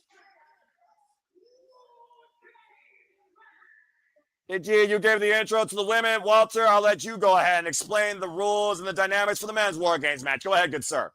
One member of each team starts the match. After 5 minutes, a member of the advantage team will be released to enter the match. After 3-minute period, alternating members from each team will enter the match until all competitors are inside the ring. Once all competitors have entered, War Games officially begins. Once War Game begins, if a competitor leaves the cage, their team forfeits. The only way to win the match is by pinfall or submission. Oh boy. I am very curious to see who they start out with. Will it be the crowd pleaser versus the YouTube hatred of main event Jey Uso, who's in the main event once again for the first time in who knows how long? Or will they surprise us with somebody else? And who will be on the opposite side of Team Heyman? Oh, CM Punk starting off. Oh, The shit. All-Star Game kicks off tonight with the Second City Saints. Well, I didn't think that was going to happen. And I'm look wrong at about Loud that and one. Loud, 100 decibels. He reached Cena's. It was in 100, Chicago, guys, 2 years 104. ago when CM Punk came home to WWE after the piece of War Games was brought forward. Now he starts it 2 years later. Of the person now. Look at little Yachty. Larry's dad. I love it. 105 on the decibel counter here. He's the only superstar whose pet has freaking merchandise. And he made it that way. The Second City Saint, the current WWE World Heavyweight Champion, beating Jey Uso for that title at Saturday night's main event after it was vacated due to the injuries of Seth freaking Rollins. Look Now at the it's subtle. two-time World Heavyweight Champion. Look at the subtle shout out to Cena. He's got the Celtics little pin from Boston on his jacket. Well, many have argued to say that CM Punk was John Cena's greatest rival, considering what happened at Money in the Bank 2011 that turned the course of WWE history. He was voted, I think it's by ESPN, but he was voted Cena's greatest rival. Yeah, that says something when you literally eclipse Adam Copeland, Randy Orton, Brock Lesnar, Right? amongst others. I love this camera angle. That's the drone's camera angle. Hey, kid, stop pulling on the man's arm! It's been quite a crazy 2-year ride since CM Punk returned home, Big G, to WWE, coming this close to winning the Royal Rumble, being betrayed by his best friend, losing out on the World Heavyweight Championship in just over 5 minutes. And now he finds himself entering war against some of his greatest rivals. Let's not forget, he and Drew McIntyre defined the better part of 2024 inside Hell in a Cell. Why are you climbing, dude? You're too susceptible to injury. Chill out. And CM Punk's not superstitious to injury at the end of the day. CM Punk believes that he's still as youthful and as batshit crazy as he was back when he was in ECW. Yeah, To answer your question so far, Punk has come out and started. Yep, CM Punk was the starter for Team Heyman. So if you guessed that, good job, got a point. If you didn't, sorry. Did anybody? I don't think anyone guessed Punk. Or Team whatever captain, excuse me. Well, I mean, at the end of the day, who's the captain? Who's the quarterback? Who's the leader? Yeah. Who you acknowledge as the front runner? CM Punk, Roman Reigns, or Cody Rhodes? They damn sure ain't the Usos. Let's call it as we see it here. The Usos are the weakest link, to be honest. At the end of the day, at the end of the day, who has the longest history with the captain of the other side? CM Punk. And I think that's why he's starting out here. This actually makes sense. Dude, it better not be Lesnar. Imagine Lesnar throwing Punk around for 5 fucking minutes. Oh my god. I can't. Oh. I would. It would be a miracle if CM Punk doesn't get injured. You do realize that CM Punk and Brock Lesnar once shared the ring together for nearly 30 minutes in a SummerSlam Classic, right? Yeah, but he was a lot younger then. And bones so was aren't CM Punk brittle. for that matter. I met Punk. I was talking about Punk. I thought you were talking about Brock Lesnar. Again, they're going to be at war now, whoever starts, for damn near 30 minutes. I swear to God, if Brock Lesnar's music hit, I'm gonna feel bad for CM Punk. Let's find out. It better be Logan for you. Hey, I would go with youth on this side if I was Paul Heyman. Sure would. Bron Breakker would be my front runner. Or Bronson. I mean, Bronson, I don't know. After what happened last year, the jury is out. Let's find out. Bron Breakker. How'd you get ahead of me? Got 2 seconds to worry about it. But yep, it's the freaking unpredictable badass that can run 23 miles per hour, eat your heart out, Usain Bolt, former NXT champion, WWE champion, and the first person that emerged in this vision, first created by freaking Seth freaking Rollins. Bron Wait, Breakker. you said it. You said it. I did go for Bron Breakker, didn't I? I think you did. And we know Bron Breakker will definitely have the endurance and cardio to go for miles inside War Games, Big G. Oh yeah, definitely. Yeah, Walter, you went with Jey Uso and Bron Breakker, so you did get 1 point just like the other match. Nice job. Mm-hmm. The man who shocked the world, by the way, in his Raw debut, officially spearing CM Punk and Roman Reigns in the same night, the Raw after WrestleMania, and first being part of this vision. Dude, youth versus experience right at the beginning. The past versus the future in the present. Bron Breakker is a front runner to be a leader of this generation of WWE. I'm telling you, I actually said by the end of next year he would have at least one of those world titles. Calling it now. We already saw him, of course, in his first WrestleMania this year when he went after the WWE Intercontinental Championship. His dad or his uncle was never able to. They were able to. His uncle was able to do it in TNA and WCW, but he never did it in WWE. So Bron would do something that nobody in his family did if he wins one of those titles. And of course, the Steiner family is no stranger to War Games, talking about history all the way back in WCW. Yeah. Mm-hmm. Again, Speaking of that, did you guys know Steiner was the first person to do a 450? That's a crazy trivia answer. I did not know that shit. Yeah, it was a interview with Chris Van Vliet, I think. I know. Yeah. It was. And by the way, there's a reason why the Steiner was called a genetic freak. I would say Bron Breakker is this generation's genetic freak. Mm-hmm. Oh, most definitely. Wait till he bounces off this cage at 23 miles an hour, Noah. The CM Punk and Bron Breakker, a picture tells 1,000 words here. You might literally be looking at a future. Pointing to the sky, or is he acknowledging Roman Reigns? 4:30. It went off at 4:30 for me. Yeah, I got 4:35. And again, to your point, I'm not sure, Big G, but let's not forget last year, CM Punk was called in by Paul Heyman as a favor to Roman Reigns' Wiseman at the time. Dude, he literally just overpowered Punk into the corner. Didn't even do anything. He just wants to show him that he can overpower him. At this point, again, you don't want to exert too much strength when you literally are going to be involved in this War Games match for the good 30 minutes before the damn match even starts, even if you got the advantage. Let's not forget, CM Punk, after these 4 minutes or whatever, he's going to have a handicap affair ahead for him. Oh, definitely. Dude, if merch was any truer than what Bron is wearing, because he truly is a badass. Been a badass since that Rainbow Bright shit NXT, former NXT champion. Held that title for damn near a year. 2-time NXT champion, excuse me, after winning it back against Dolph Ziggler. Shoulder block. Mm-hmm. Sure did. And of course, CM Punk battle tested in his illustrious career in and out of ECW, ROH, AEW, and WWE, then and now. And CM Punk charging about Breakker with a power slam. Dude, the power no difference. Pinfalls, no submissions, just punishment. Shoulder tackles on the. Yo, the power difference is crazy.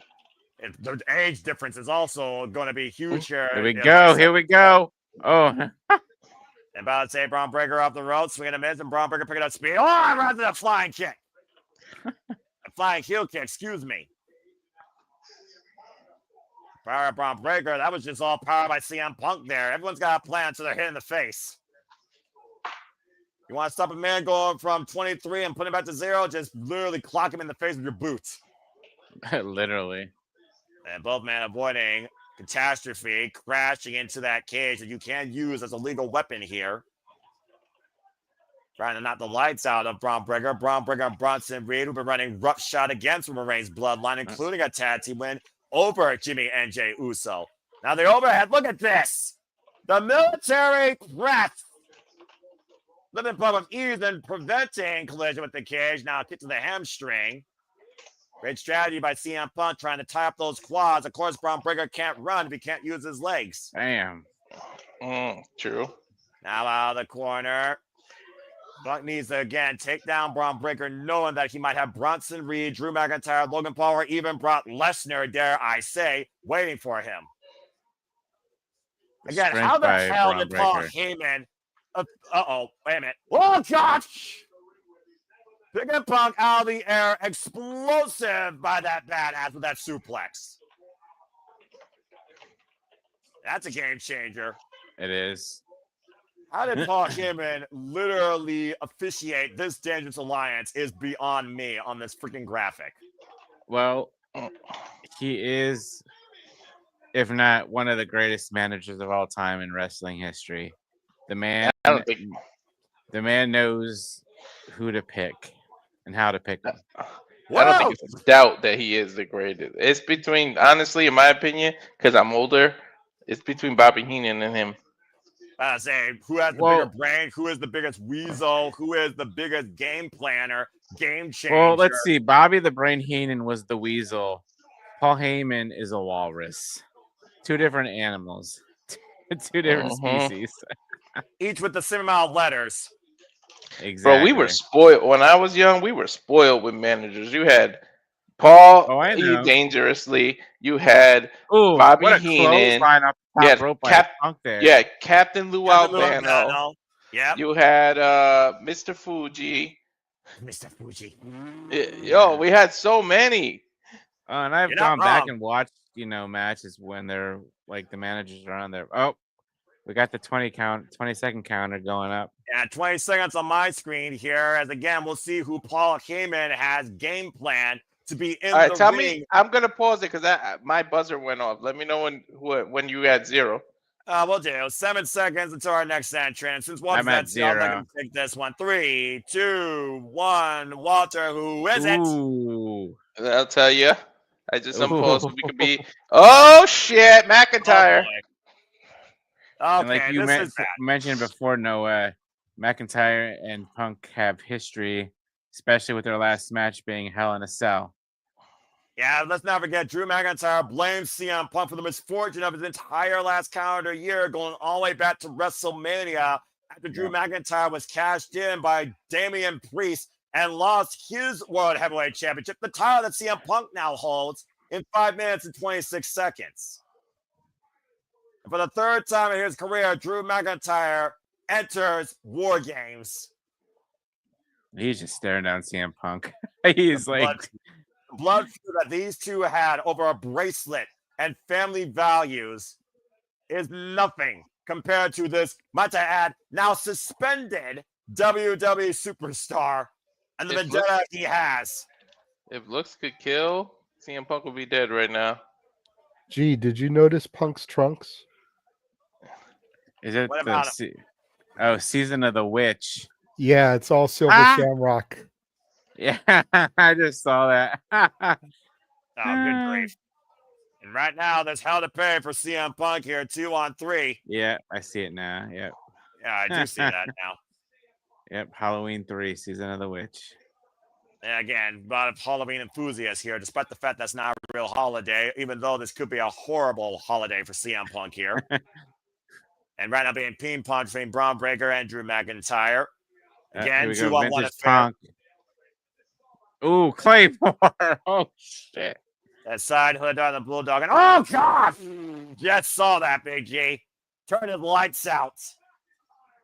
Now he's gouging his eyes. Oh my God. I'm about to say, who's Drew McIntyre more mad at right now? Is he mad at CM Punk for last year? Is he mad at Cody Rhodes for this year? Or is he just mad at himself?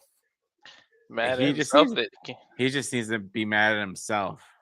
He can't Well- win the big one, man. I'm about to say, when was the last time he won a big one, Walter? Royal Rumble 2020 and that WrestleMania. Yeah. And again, But you Bron know what? Breakker. Props to McIntyre for holding down the pandemic era. Like, Yeah, about to say, again, he was the champion of us all in front of no one, and he's been salty about it ever since. Oh, long Bro, dart this is into so the cage, unfair. Can you imagine being against these two powerhouses by yourself? let alone them on the same team. yeah. You need Roman next, to be honest, just to freaking match power. I'm sure we'll get one of the Usos. Well, again, CM Punk definitely needs an equalizer here. If I was Cody Rhodes, if you are the captain, I would lead by example and help this man here. Of course, Oh Drew yeah, McIntyre now that lost. you're right. Maybe Cody comes out because Drew's out there. And not to mention, Cody Rhodes was assaulted by Drew McIntyre literally just 2 weeks ago on his own tour bus. And Drew McIntyre lost to Cody Rhodes not once but twice for the WWE Undisputed Championship. When his music hits, is going to be nuts, too. Page first goes CM Punk inside the cage right now. Bron Breakker and Drew McIntyre having their way with the Second City Sane, the current World Heavyweight Champion.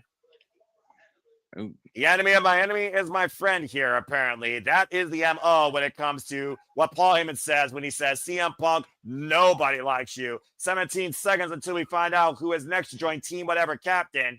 To be honest, if it's Jimmy or Jay, that'll be a 7, letdown. 6.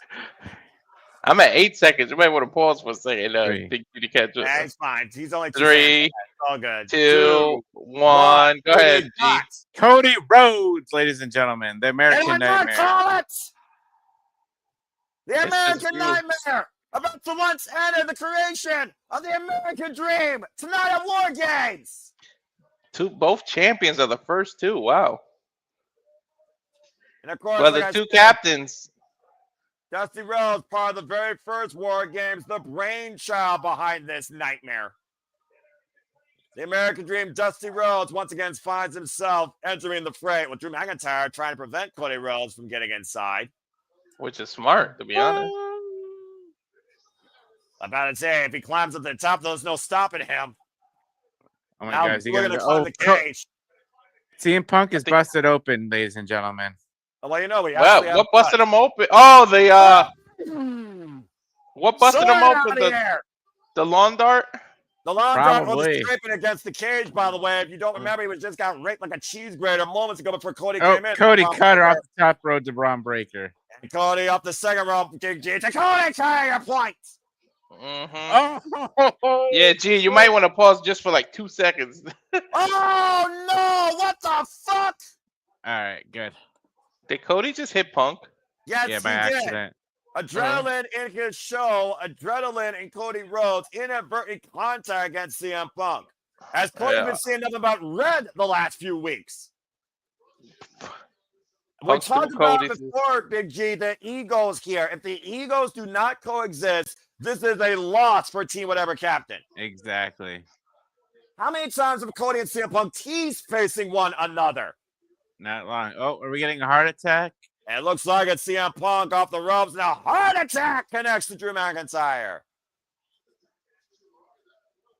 Perfectly executed here by Cody and Punk. And Cody can bleed very easy because he's just held together by like 11 staples on that eye. Well, again, when you literally were assaulted on your own bus by Drew McIntyre just 2 weeks ago, that doesn't heal easily over time. Again, Cody was left a bludgeon mess. What the hell is this? Up on the shoulders, CM Punk, don't get of ice! Breakker lands hard on the back of his head.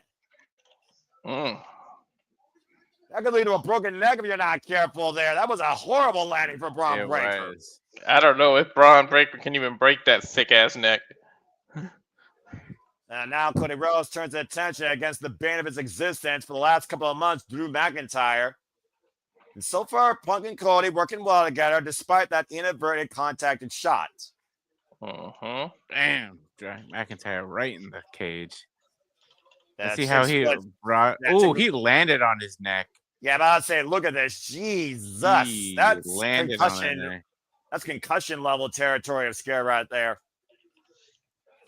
Breaker right now in a world of headache. But we know there's no quit whatsoever in any of these men here. That's for sure. No. And now Thought it Cody hurt. driving Drew face first in the turnbuckle. Again, we know the next person coming out here will be for Team Heyman. Back in I think you- 1987. I think you say Brock for last. I mean, Oh, yeah. Brock Lesnar doesn't get paid by the hour. I'm just saying. 18 seconds until we find out who joins Team Heyman. And this turns once again to a 3-on-2 handicap if Braun Breaker can find his stirring. 10 seconds here. And Big G, I'll let you go ahead and take this one once again. Since you did We're at Team Whatever 4, Captain, Bionic Elbow. 3, 4, 2, 3, 1. 2, 2, 1. 1. Who we got?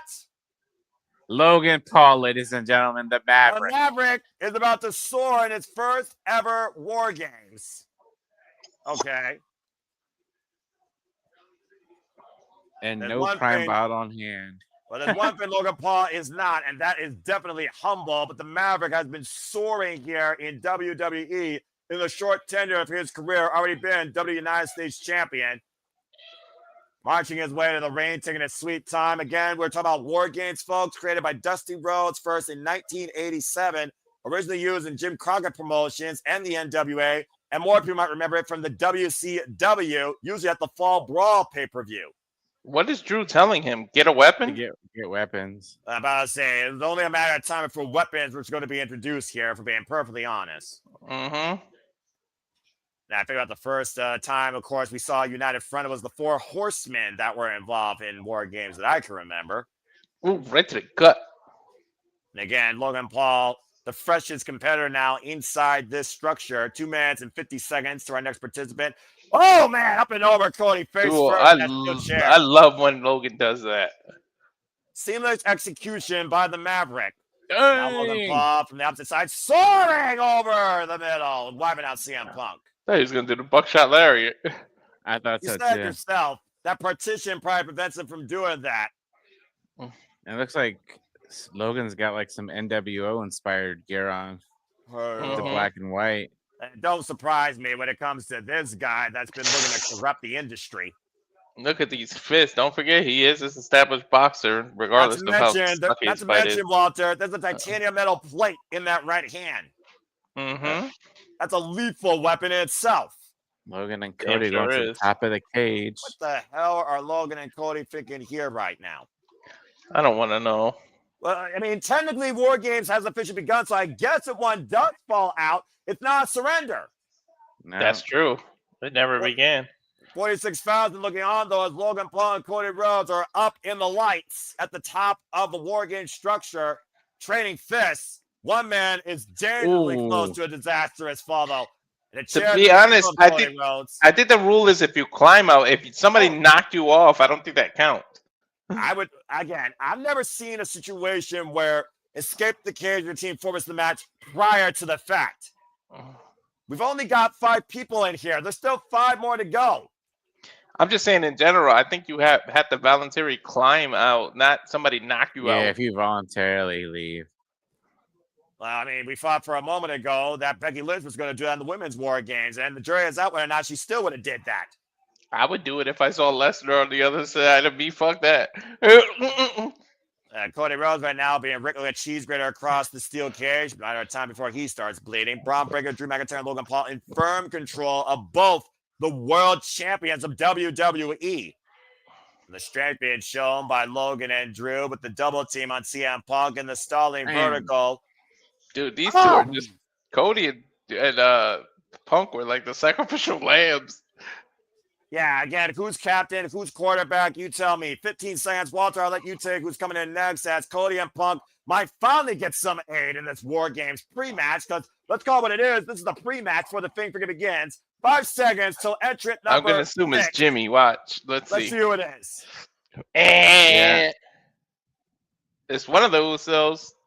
I mean, Jimmy. it was only a matter of time before the bloodline got involved here. Big Jim. The 8-time tag team champion going inside War Games. Of course, for the 3rd time, as the bloodline has, of course, won this War Game structure twice.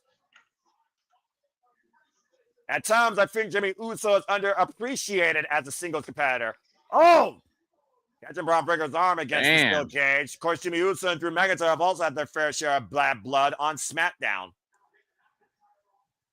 And Jimmy now looking for more weapons to bring inside. Oh, heck yeah. Here we go. Of course, you got to get a table. Why the frick not, right? You got to Brought get to a you damn by table. Slim Jim. Somebody's feeling woody. WWE, the definition of over product placement. Toy Story. Bam, super kick. Oh!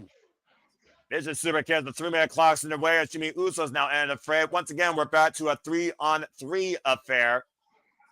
Oh, nice Samoan drop there by Jimmy Uso. Of course, Paul Heyman was alongside the Bloodline back in 2022. After, of course, they beat the Brawling Brutes and Kevin Owens when Sami Zayn, of course, proved his allegiance to the Bloodline. Now switch with Rhea out of the corner, wiping out Logan Paul and Bron Breaker. Go ahead, Jimmy. Whispering the wind. Damn. Oh, Claymore! Never mind, Jimmy. Yeah, nice job, Walter. You set him for destruction.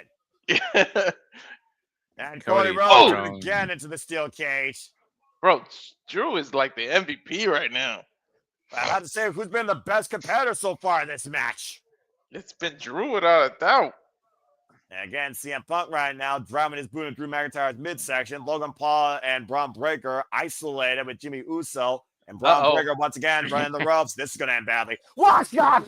Bron is the only one that could probably shift a ring that's held together by a cage. When you run 23 miles per hour, not even a brick wall can stop you probably. No.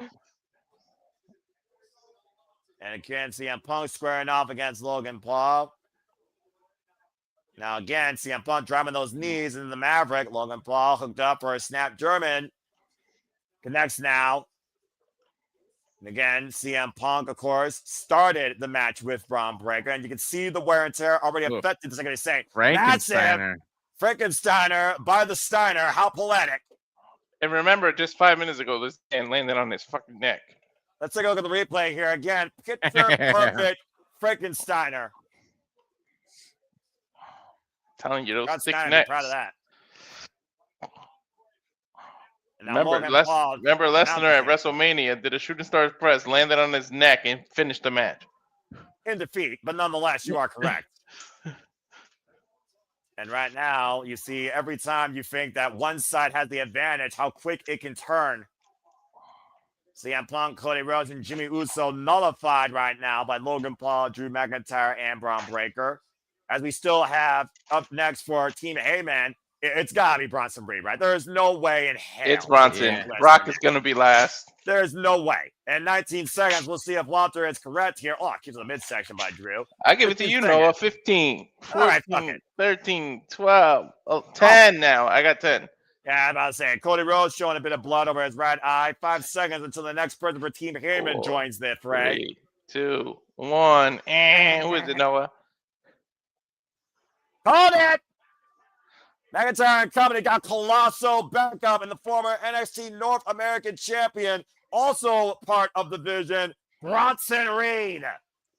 And let's just pray Bronson doesn't break his ankle this year. Don't give him ideas. I don't think he's going to go for it this time. And what would have happened if Vision attacked Roman backstage and he can't come out? They can never officially start the match. I mean, it's not the first time we've seen a team try to get a handicap advantage. And at the end of the day, if it didn't come out eventually, the match did start again. Rhea Ripley and Candice LeRae did come back from a 2-on-4 deficit. And I'm sure Paul Heyman has to have a game plan for Roman Reigns. Who's going to come in here? Meanwhile, Tsunami! That's CM Punk. Damn, weather report right off the rip. About to say they are pretty close to the coastline. And again, Bronson Reed looking to send a second win Tsunami to Jimmy Uso.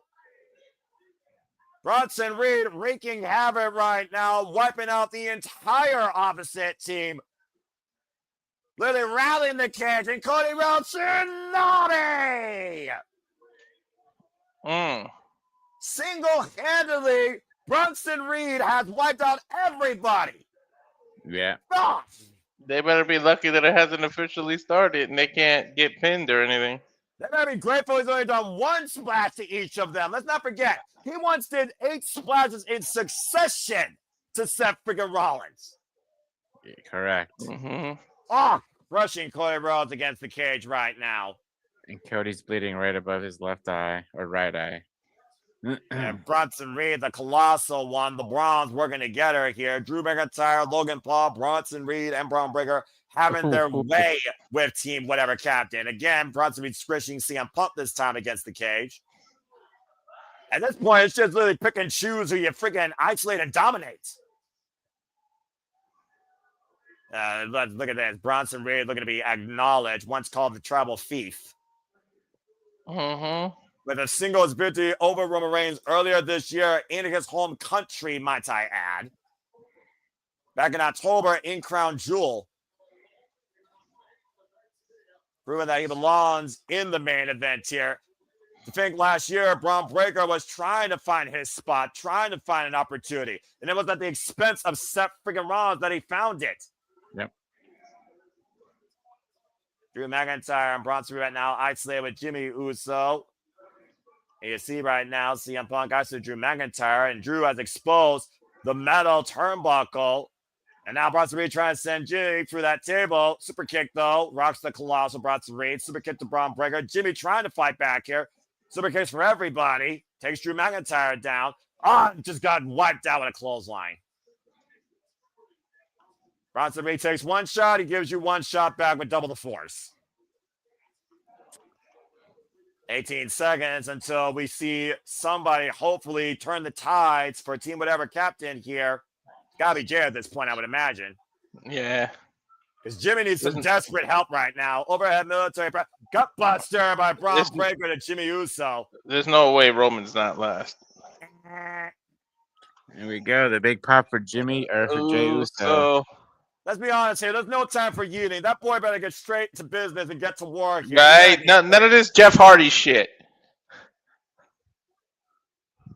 Former World Heavyweight Champion, who, of course, lost his chance to regain that title against CM Punk at Saturday night's main event. We ain't got time for that Jeff Hardy bullshit where you got to do a dance before you come help your brother. What I want to know is where Jey Uso's mind is at. We've seen Jey Uso almost show a little bit of tutelage and lessons he learned the hard way from Roman Reigns as of late. We've also seen that miscommunication, but that respect shown in mixed detail against CM Punk. And we all know how close Jey Uso is to Cody Rhodes. Yeah. And right now, we got the 3-minute clock waiting before. Oh, good God. Brock Lesnar is going to be in next. Oh, shit. Boom, boom, boom, boom. Countdown to Armageddon, literally before our eyes, gentlemen. In 2 minutes and 45 seconds, the beast will be unleashed. Hope he doesn't fall. I'm about to say, when you're Brock Lesnar, you can fall and get back up again and turn into a moment and still kick ass. You're a legit threat. Hip attack in the corner to Bronson Reed. Hip attack in the corner to Bron Breakker. Again, Bron Breakker and CM Punk have been involved since the beginning of this match. Now that Jay table's still there, too. Oh, super kick to Bronson Reed. Super kicks to Bron Breakker. The Usos working in perfect synergy and stereo. There goes Drew McIntyre. Logan Paul, of course, got the win this past Monday night. And one day! It's a super kick party. Only takes one. And the Usos have completely turned this match around. The complexion is completely changed here, guys. Jesus, right in the middle of the match. Are you fucking kidding me, Jay? This is not the time to party. And this is why you're going to lose. Oh, my God. 46,000 yeeting in the course of war. What the fuck world am I living in? They had to get it in. It wouldn't have made sense to do it when you got to go rescue your brother. Get it fucking in to get the victory. That's what I said. Fucking idiot. Damn it, Jay, you freaking idiot. And for once, I'm not talking about J.J. Williams. That being said, to your point, they better get fucking serious real quick, knowing that clock's ticking before the beast incarnate arrives. You need every weapon you can get before that freaking beast comes in here. CM Punk right now playing the air guitar with a steel chair worse than Hiroshi Tanahashi. Jey Uso coming in like a wrecking ball. Fucking hell. Why are you humping the cable? Oh, shit. Oh, yeah. Fuck me. That ruins the cut. They didn't even show the clock. Who gives a fuck about the clock? It's time to get real. Party's over. Lesnar. He works with his own schedule. The party is over. And the pain is about to be brought. That was the equivalent of the record scratch, like that. I think you're about to hear a record scratch in that guitar riff, because here comes Brock Lesnar. This is the first time we are ever going to see Brock Lesnar involved in War Games. Talk about a match that might be politically fitting for this man. I assume first and last, to be honest. F5 everyone. Is, like I said before, Lesnar does not work well with others. It's the first time we're seeing Brock Lesnar work with people in who knows how long. His own team. Clothesline. Suplex. German suplex. Clothesline. He hit that table, by the way. German suplex to Cody. Yeah, welcome to Suplex City, folks. Overhead suplex, belly to belly. Poor Jeff right now. Now another one. War Games has become Suplex City, bitch. I'm not surprised in the slightest. 4 suplexes in stereo in the span of 10 seconds. What? That table's going to be saved for Roman to spear somebody through it. Watch.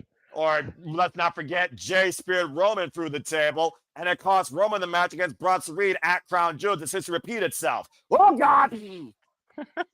That's 6 German suplexes, by the way, if you're keeping count, folks. Freaking walking weapon. Now, 5. That's 5! One more for Punk, probably. Yep. I'll say, Brock Lesnar is going to have his way right now with everybody. Oh, God! And remember, it hasn't officially started yet. Not till Roman enters the fray. And it might become a one-on-one match if Brock Lesnar has his way. You talk about cleaning. Let him just F5 his partners too at this point. Someone threw a high school party and the parents walked in. That's what just happened. Notice that Brock Lesnar has been working in this ring by himself, to your point. The other ones have not gotten involved or near him. I'm telling you. 46,000 watching our main event here at Survivor Series. Brock Lesnar unleashing hell on earth. Another one. Oh my God, poor Jay. So, what happens when you lock a beast in a cage, Noah? You're seeing it. They unleash absolute carnage. Get to the midsection to CM Punk. I don't know what's worse, letting a beast in a cage, locking him in, or letting him out of the cage. Cody Rhodes, the last man to beat Brock Lesnar, might I add, one-on-one at SummerSlam last year. He's going to throw him halfway across the ring, isn't he? Oh, you know he is. Oh, God! Because he looked before he did that. Drew's starting to get up. It made Cody see him eye to eye, and I don't think you'll ever look in the eyes of the beast incarnate.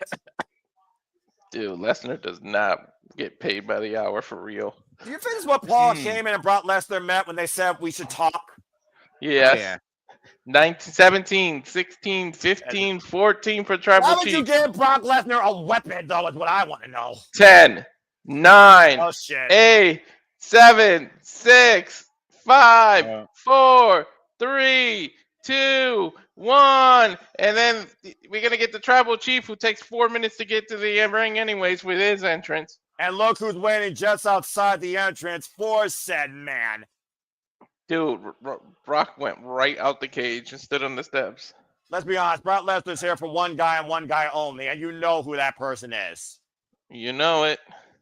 He is our Tribal Chief. He is the original Tribal Chief, the longest reigning, undisputed WWE Universal Champion of the modern era, leader, founder of the Bloodline. He is Roman Reigns. I don't think Brock's going to allow it to officially start. I don't think these two are going to get in the cage. I think they're going to just find the outside at this point. Exactly. That means the fight won't start. Am I the only person that gets a Star Wars Duel of the Fates vibe from Roman's updated theme? No, I got that vibe too. Oh, man, look at this. Look at this. Gloves are off. Gloves are off. Brock took the gloves off. I'm telling you, the fight ain't going to be able to start. Super punch. And the fight is on to the outside. Again, this does not start until 10 men are inside the cage. I'm telling you. I don't think they're good. And Roman Reigns is locked and loaded, delivering full force with these Superman punches, Bam. rocking Brock Lesnar around ringside, 3 Superman punches, and Brock is still on his feet. Oh, And again, a force. Uh-oh, Brock caught him. F5. F5 for the smash announce table. Ayo mio. Brock Lesnar has wiped out Roman Reigns. I Again, don't know what the fuck we do. you can't start it. And take a look at this, by the way. Come out midair off that 4-man punch attempt and F5 crashing through the Spanish announce table. Roman left in a heap. Man, look at the size of Brock Lesnar. Still a freakishly giant enough to remember. Bro, Roman ain't no small man. It's just that Brock is a Brock wider size dude. for everybody. Yeah.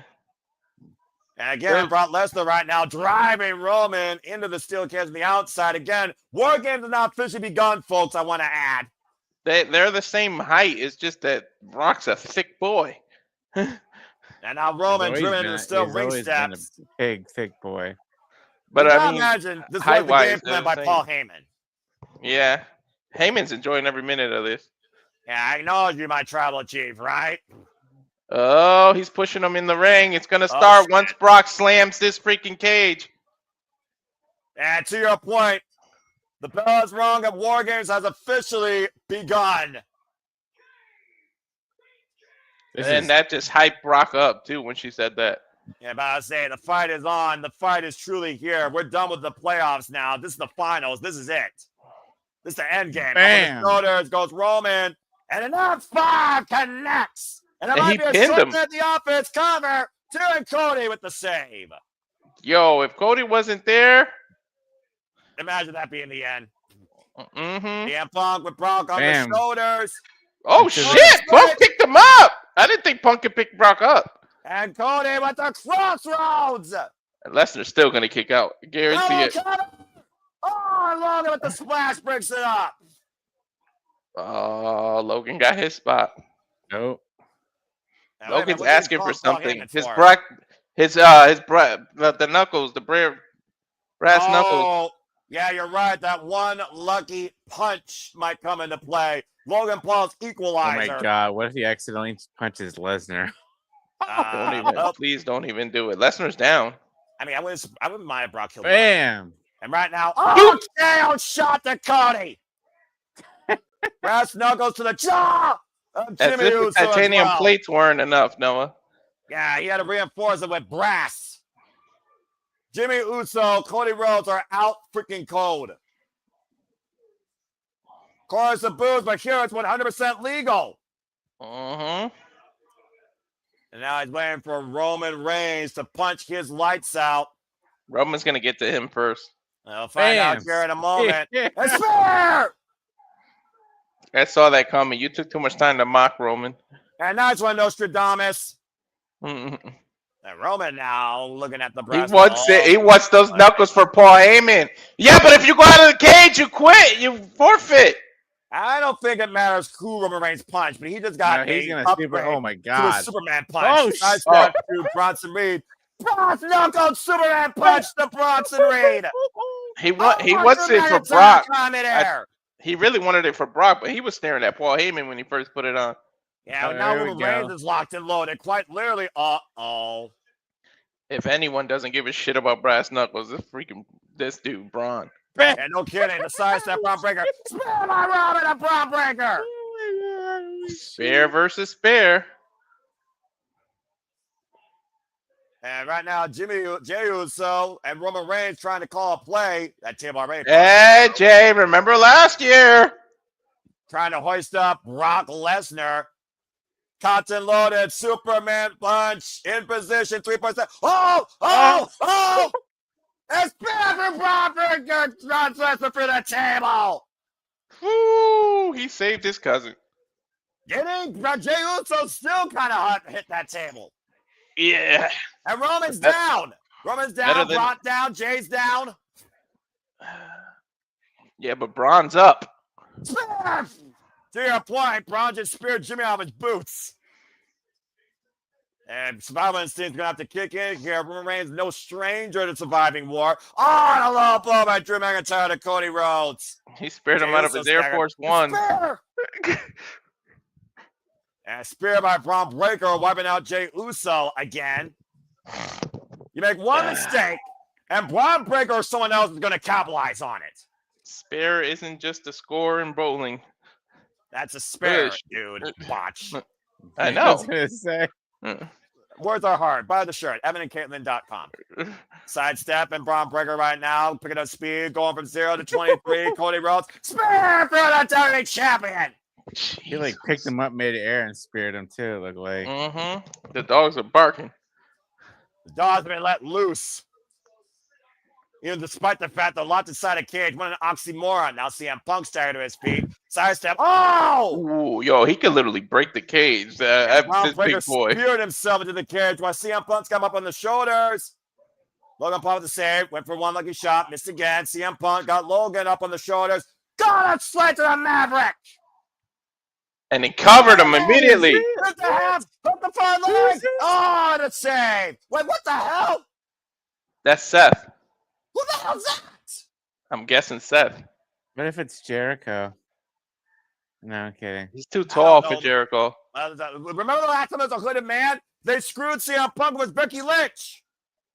Well, Punk now doesn't know what to do. Oh my God, it is Seth. Oh! It's Seth. I'm What? telling you, The it's Seth, Seth. the It's CM Seth. Punk. The turn stop! You gotta be fucking kidding me. You did not do it again. But wait. And now the Or maybe it last wasn't man Seth. is leaving War Games. It's somebody to make you think it's Seth. There's a reason why I picked the team with the advantage for both War Games, folks. And Bron with the straps up after CM Punk was just burnt down to the ground. And now Bron Breakker again, dropping the straps, picking up speed, going full velocity here against CM Punk. Spear for the World Champion. It's gonna be over. It's over. And a counter hook on Holy both shit. legs. Dangerous Alliance 2-0 wins. Wait a minute. He pinned the world heavyweight champion. That's right. Bron Breakker just pinned CM Punk, the World Heavyweight Champion, and Paul Heyman's team wins. And again, the team at the advantage won. 3-1. That's what that was too, Matt. Same. And then add your bonus points in if you got bonus points. Yeah, there was up to 6 points in the line tonight. Again, stay tuned, folks. The final scores, the leaderboards, the winners will be revealed Wednesday on predictions postmortem with me and Papa Gino live on my YouTube channel, 6 p.m. Standard Time. Stay tuned. But either way, can we just go back to the fact that once again, it was a masked, hooded figure that screwed CM Punk. And CM Punk got screwed again. It was to make you think it was Seth, but it probably wasn't. He's not tall enough to be Seth. Well, either way, that front kick curve stomp combination feels very much like a visionary plan or an architect blueprint in mind, Walter. Hey, I said at the beginning, what if Seth came back? But I doubt that Steph's truly injured. When is Steph truly gone? Why did he put the straps on just to take them back off, by the way? Bron Breakker wanted to re-engage himself, full ignition, full throttle as he cuts through CM Punk with one last emphatic spear to win War Games here tonight for Paul Heyman. Paul Heyman's team wins. Well, I don't know necessarily what this vision is going to lead to, but if that shows us anything, Bron Breakker might soon be the World Heavyweight Champion of Monday Night Raw. Stop showing Brock being human and shaking kids' hands. Stop it. Brock Lesnar, Bron Breakker, Bronson Reed, Logan Paul, Drew McIntyre, and Paul Heyman, your winners of the Series War Games match. That's not a bad take. Could That be is Austin Theory. I'm about to say, it'd be the first time Austin Theory actually might be over. You got to bring JJ back in, you know. I'm about to say, let's go ahead and bring JJ in here and get his thoughts and closing remarks. JJ, go ahead and talk about what just happened. Very, very interesting. I'm going to be curious to see who the hooded man was. I feel like we all got an assumption here, and Roman Reigns again left dumbfounded in the middle. He asked Cody, he asked Punk to figure it out. At one point, he says, I can't do anything on my own. I want to see my bloodline grow. And Roman Reigns just lost. At the end of the day, Roman Reigns just lost again, folks. Austin Theory is a good take because he's about 6 feet. I told you that kid, that whoever that was, looked a little too short to be Seth. Yeah, but wasn't he out also injured, I thought? Yeah, but they've been saying he's medically cleared. They was just looking for something for him to do.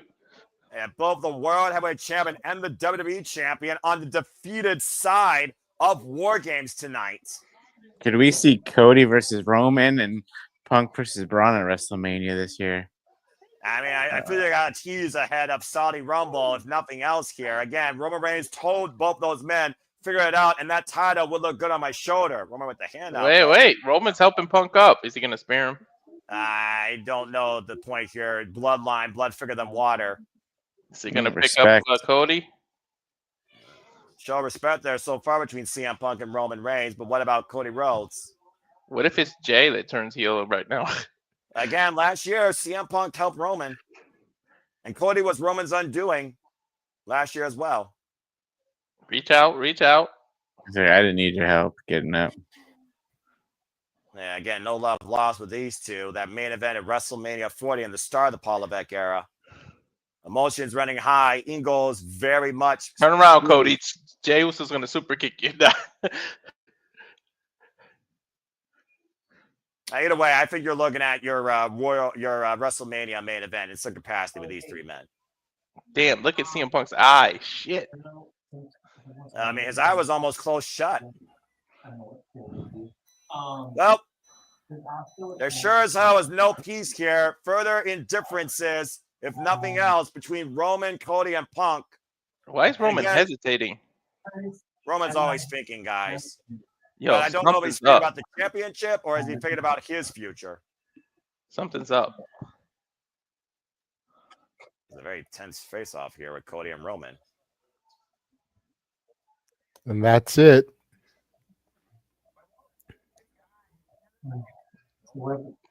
Cody said, I got you, or something, he said. Something about a team. Well, that being said, War Games does come to an end. For Walter Cruz, for Big G, for the regular JJ Williams, I'm Noah Foster. We'll see you at the top of the hour for the Saturday Dance. Host members JJ Williams. Thank you all so much for tuning in again. Subscribe to my friends. Until next time, whether we see you tonight or later on in the week, make a positive impact in life. Have a good night. In the out of war, there is no peace. Only further confrontation to come. Walter, cut the fucking feed. War Games! Wow.